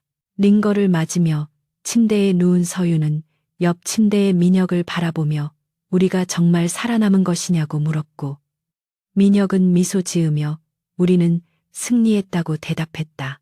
두 사람은 손을 뻗어 서로의 손을 맞잡았고 그 따뜻한 온기는 진통제보다 더 효과적으로 고통을 잊게 해주었다. 며칠 후 언론은 최진호 게이트로 연일 뜨겁게 달아올랐고 서윤이 제공한 결정적인 증거들은 그를 파멸시키기에 충분했다. 검찰 수사가 시작되자 최진호의 배후에 있던 정치인들과 고위 관료들이 줄줄이 소환되었고 오리우스 그룹 내의 부패 세력 또한 대대적으로 숙청되었다. 민혁은 이 기회를 틈타 그룹의 지배 구조를 투명하게 개편하고 자신의 리더십을 확고히 다지며 명실상부한 회장으로서의 입지를 굳혔다. 세상은 내부 고발자이자 정의의 사도로 떠오른 서윤에게 찬사를 보냈지만 그녀는 언론의 인터뷰를 모두 거절하고 민혁의 곁에서 조용히 회복에 전념했다. 그녀에게 중요한 것은 세상의 평판이 아니라 아버지의 명예 회복과 사랑하는 사람들과의 평범한 행복이었기 때문이었다. 병실 창가에 서서 도시를 내려다보는 서윤의 뒷모습을 보며 민혁은 이제 계약 관계를 끝낼 시간이 다가왔음을 직감했다. 그는 처음에 그녀를 이용할 목적으로 계약을 제안했지만 이제는 그녀 없는 삶을 상상할 수 없게 되어버렸다. 그는 퇴원 수속을 마치고 펜트하우스로 돌아가면 그녀에게 정식으로 프러포즈를 하겠다고 마음먹었다. 더 이상 가짜 약혼녀가 아닌 진짜 아내로서 그리고 인생의 동반자로서 그녀를 평생 지켜주고 싶다는 욕심이 생겼기 때문이었다. 민혁은 침대에서 일어나 서윤의 뒤로 다가가 그녀를 베컥으로 안았고 서윤은 놀라지 않고 자연스럽게 그의 품에 기댔다. 두 사람은 창밖에 맑게 갠 하늘을 바라보며 지난 폭풍 후 같았던 시간들을 회상했고 이제 그들 앞에 펼쳐질 새로운 미래를 꿈꾸었다. 서윤은 민혁에게 이제 어디로 도망칠 필요가 없어서 좋다고 말했고 민혁은 당신이 도망친 곳이 내 품이라서 다행이라고 대답했다. 그들의 대화는 달콤했고 서로를 바라보는 눈빛은 깊은 신뢰와 애정으로 가득 차 있었다. 병실 문이 열리고 비서가 들어와 퇴원 준비가 완료되었음을 알리자 두 사람은 서로를 마주보며 미소 지었다. 이제 그들은 병원을 나서 다시 세상 속으로 걸어 들어갈 것이지만 이번에는 혼자가 아니라 둘이서 함께 당당하게 걸어갈 것이었다. 서울중앙지방법원의 엄숙한 법정 안에는 재판장의 판결문 낭독 소리만이 무겁게 울려 퍼지고 있었고 방청석을 가득 메운 사람들은 숨을 죽인 채 그 역사적인 순간을 지켜보고 있었다. 피고인석에 앉은 최진호는 수의를 입고 고개를 푹 숙인 채 자신의 몰락을 받아들이고 있었는데 그의 초라한 등은 한때 그룹을 호령하던 권력자의 모습이라고는 상상할 수 없을 정도로 위축되어 있었다. 재판장은 그에게 횡령과 살인교사 그리고 납치 미수 등의 혐의를 모두 인정하여 무기징역을 선고했고 탕탕 두드리는 판사봉 소리는 길고 길었던 악연의 고리를 끊어내는 단호한 신호탄과도 같았다. 방청석 맨 앞줄에 앉아있던 한서윤은 그 소리를 듣는 순간 참고 있던 숨을 길게 내쉬며 두 손으로 얼굴을 감싸 쥐었고 뜨거운 눈물이 손가락 사이로 흘러내렸다. 그것은 승리의 기쁨이라기보다는 억울하게 돌아가신 아버지의 명예가 드디어 회복되었다는 안도감과 그동안 겪어온 고통에 대한 회한이 섞인 눈물이었다. 재판이 끝나고 법원 밖으로 나오자 수많은 취재진이 구름대처럼 몰려들어 마이크를 들이대며 질문을 쏟아냈지만 서윤은 아무런 대답도 하지 않고 묵묵히 걸음을 옮겼다. 그녀의 곁에는 언제나처럼 강민혁이 든든한 버팀목처럼 서 있었고 그는 그녀를 보호하듯 어깨를 감싸 안으며 경호원들의 호의를 받아 미리 대기하고 있던 차로 향했다. 차 안에 들어와서야 비로소 외부의 소음이 차단되고 평온이 찾아왔지만 두 사람 사이에는 묘한 침묵이 흘렀는데 그것은 이제 모든 문제가 해결되었으니 계약 관계를 어떻게 정리해야 할지에 대한 고민이 시작되었기 때문이었다. 서윤은 창밖으로 스쳐 지나가는 서울의 풍경을 바라보며 이제 자신은 다시 예전의 평범한 삶으로 돌아가야 한다고 생각했지만 가슴 한구석이 텅 빈 것처럼 시려오는 것을 느꼈다. 그녀는 민혁과의 시간이 끝나는 것을 두려워하고 있었지만 그에게 짐이 되고 싶지 않다는 자존심 때문에 먼저 말을 꺼내지 못하고 입술만 깨물었다. 펜트하우스로 돌아온 서윤은 자신의 방으로 들어가 짐을 정리하기 시작했는데 옷가지 하나하나를 가방에 넣을 때마다 민혁과 함께했던 추억들이 주마등처럼 스쳐 지나가 가슴을 찔렀다. 처음 빗속에서 그의 차에 뛰어들었던 순간부터 서로를 의심하고 탐색하던 시간들, 그리고 생사를 넘나들며 서로를 지켜주었던 그 모든 순간들이 이제는 과거의 기억으로 남게 될 것이었다. 그녀는 민혁이 선물해준 드레스와 보석들을 그대로 놔둔 채 자신이 처음 입고 왔던 낡은 옷과 몇 가지 필수품만을 챙겨 가방을 닫았다. 그녀는 민혁에게 마지막 작별 인사를 하고 조용히 떠나는 것이 그를 위한 최선의 배려라고 생각하며 쓴웃음을 지었다. 거실로 나온 그녀는 서재에 있는 민혁을 찾아가기 위해 발걸음을 옮겼지만 문 앞에서 망설이며 몇 번이나 심호흡을 해야만 했다. 서재 문을 열고 들어갔을 때 민혁은 창가에 서서 와인잔을 들고 있었는데 그는 서윤이 들어오는 인기척을 느끼고 천천히 몸을 돌렸다. 그의 시선은 서윤의 손에 들린 여행 가방에 머물렀고 순간 그의 눈동자가 거세게 흔들리며 당혹감과 분노가 뒤섞인 표정으로 변했다. 민혁은 와인잔을 테이블에 거칠게 내려놓으며 지금 뭐하는 짓이냐고 났지만 위협적인 목소리로 물었고 성큼성큼 다가와 그녀의 앞을 가로막았다. 서윤은 그의 기세에 눌리지 않으려 애쓰며 이제 모든 계약 조건이 이행되었으니 자신은 떠나겠다고 담담하게 말했지만 목소리는 미세하게 떨리고 있었다. 그녀는 민혁에게 감사의 말을 전하며 그동안 신세진 것은 살아가면서 갚겠다고 고개를 숙였지만 민혁은 그녀의 말을 듣고 싶지 않다는 듯 손을 들어 제지했다. 민혁은 서윤의 어깨를 꽉 잡고 흔들며 자신이 언제 계약이 끝났다고 했냐며 억지를 부리기 시작했는데 평소의 냉철한 모습은 온데간데 없고 어린아이처럼 투정을 부리는 듯했다. 그는 당신이 떠나면 나는 다시 그 지옥 같은 고독 속으로 돌아가야 하는데 책임도 지지 않고 도망칠 생각이냐고 소리쳤다. 서윤은 그의 말에 놀라 고개를 들어 그를 바라보았고 그의 눈 속에 담긴 절절한 외로움과 사랑을 읽어낼 수 있었다. 민혁은 한숨을 내쉬며 톤을 낮추고 자신에게는 당신 없는 오리우스 그룹이나 권력은 아무런 의미가 없다고 고백했다. 그는 서윤이 자신의 인생에 들어온 순간부터 모든 것이 변했고 이제 그녀는 자신의 삶에서 때려야 뗄 수 없는 존재가 되었다고 말하며 그녀를 놓아줄 수 없음을 분명히 했다. 민혁은 주머니에서 낡은 계약서를 꺼내 서윤이 보는 앞에서 반으로 찢어버리며 종이 조각들을 허공에 날려버렸다. 그는 이제 우리 사이에 가짜 계약 따위는 존재하지 않는다며 대신 새로운 제안을 하겠다고 말하고는 그녀 앞에 한쪽 무릎을 꿇었다. 그는 품에서 작은 반지 케이스를 꺼내 열어 보였는데 그 안에는 심플하지만 영롱하게 빛나는 다이아몬드 반지가 들어있었다. 민혁은 서윤의 손을 잡고 내 아내가 되어줄 것, 그리고 평생 나의 파트너로서 내 곁을 지켜줄 것을 정식으로 청혼했다. 서윤은 예상치 못한 그의 행동에 눈시울이 붉어졌고 그동안 억눌러왔던 감정이 댐이 무너지듯 터져나와 눈물이 볼을 타고 흘러내렸다.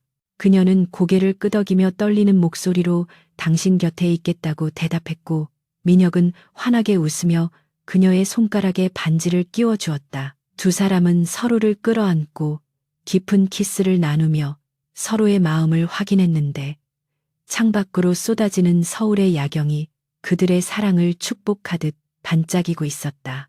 더 이상 비즈니스 파트너나 공범이 아닌 연인으로서 맺어진 그들의 결합은 그 어떤 계약보다 강력하고 영원한 것이었다. 서윤은 민혁의 품 안에서 비로소 안식처를 찾았음을 느꼈고 지난날의 고통과 시련이 이 순간을 위한 밑거름이었음을 깨달았다. 민혁 역시 서윤을 안고 있으면서 세상을 다 가진 듯한 충만감을 느꼈고 앞으로 어떤 시련이 닥쳐도 그녀와 함께라면 이겨낼 수 있다는 확신을 가졌다. 밤은 깊어갔지만 두 사람의 사랑은 이제 막 타오르기 시작한 불꽃처럼 뜨겁게 피어오르고 있었다. 1년이라는 시간이 흐른 뒤 오리우스 그룹의 대회 실문이 열리고 세련된 정장 차림의 한서윤이 당당한 걸음으로 들어섰다. 그녀는 이제 도망자가 아닌 그룹의 전략기획 총괄 사장으로서 이사회를 주재하고 있었는데 그녀의 카리스마 넘치는 진행에 콧대 높은 임원들도 고개를 숙이고 경청하고 있었다. 민혁은 회장석에 앉아 그런 아내의 모습을 흐뭇하게 바라보며 가끔씩 그녀의 의견에 힘을 실어주는 발언을 덧붙였다. 두 사람은 그룹 내에서 완벽한 콤비로 불리며 회사를 글로벌 기업으로 성장시키는 데 주력하고 있었고 그들의 시너지는 재계의 전설이 되어가고 있었다. 회의가 끝나고 임원들이 모두 나간 뒤 민혁은 서윤에게 다가가 넥타이를 풀어달라고 어리광을 피웠고 서윤은 피식 웃으며 그의 넥타이를 매만져 주었다. 퇴근길 서윤은 운전석에 앉은 민혁의 옆좌석에 앉아 창밖을 바라보며 문득 1년 전 그 운명의 밤을 떠올렸다. 비가 억수같이 쏟아지던 날 실수로 탔던 그 차가 자신의 인생을 송두리째 바꿔놓을 줄은 꿈에도 몰랐었다. 그때는 그저 살기 위해 발버둥 치던 처절한 도주였지만 지금은 사랑하는 사람과 함께 집으로 돌아가는 행복한 귀갓길이 되었다. 민혁은 신호 대기 중에 서윤의 손을 잡으며 무슨 생각을 하냐고 물었고 서윤은 그저 당신을 만나서 다행이라는 생각을 했다고 대답했다. 민혁은 그녀의 손등에 입을 맞추며 자신도 그날 뒷문을 열어준 것이 살면서 가장 잘한 일이었다고 화답했다. 차 안에는 잔잔한 재즈 음악이 흐르고 두 사람의 맞잡은 손은 놓일 줄 몰랐다. 차가 펜트하우스 주차장에 도착하자 민혁은 먼저 내려 서윤의 문을 열어주었고 두 사람은 팔짱을 끼고 엘리베이터로 향했다. 이제 그들에게 펜트하우스는 차가운 요새가 아니라 따뜻한 온기가 감도는 스위트 홈이었고 그곳에는 그들을 기다리는 평온한 저녁과 미래가 있었다. 엘리베이터 거울 속에 비친 두 사람의 모습은 더할 나위 없이 잘 어울리는 한 쌍이었고 서윤은 거울 속에 자신을 보며 자신감 넘치는 미소를 지었다. 그녀는 더 이상 과거의 상처에 얽매이지 않고 민혁과 함께 만들어갈 새로운 내일을 기대하며 하루하루를 살아가고 있었다. 아버지가 하늘에서 보고 계신다면 분명 지금의 행복한 모습을 흐뭇하게 바라보고 계실 것이라고 그녀는 믿었다. 집 안에 들어서자 거실 창 너머로 펼쳐진 서울의 야경이 그들을 반겼고 민혁은 서윤을 뒤에서 안으며 오늘 하루도 수고했다고 속삭였다. 서윤은 그의 따뜻한 체온에 기대어 눈을 감았고 이 행복이 영원히 지속되기를 기도했다. 그들은 서로를 바라보며 사랑한다고 말했고 그 말은 공허한 맹세가 아닌 삶으로 증명해낸 진실된 고백이었다. 도망치던 그녀가 우연히 탄 차는 단순한 이동수단이 아니라 운명으로 향하는 티켓이었고 그 종착역은 바로 사랑이었다. 이야기는 여기서 끝나지만 그들의 삶은 이제부터가 진짜 시작이었다. 한서윤과 강민혁 두 사람은 창가에 나란히 서서 밤하늘을 올려다보았는데 구름 사이로 밝은 달이 그들을 비추고 있었다. 세상은 여전히 시끄럽고 험난하지만 두 사람이 함께 있는 한 그 어떤 폭풍우도 두렵지 않을 것이었다.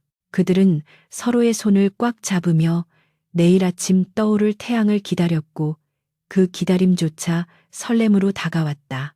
운명은 때로는 짓궂은 장난처럼 시작되지만 그 끝은 결국 준비된 자들에게 선물 같은 결말을 안겨준다는 것을 그들은 몸소 증명해 보였다. 수백만 달러의 가치보다 더 빛나는 그들의 사랑 이야기는 서울의 밤하늘 아래 전설처럼 영원히 기억될 것이며 두 사람은 그 전설의 주인공으로서 행복하게 살아갈 것이다.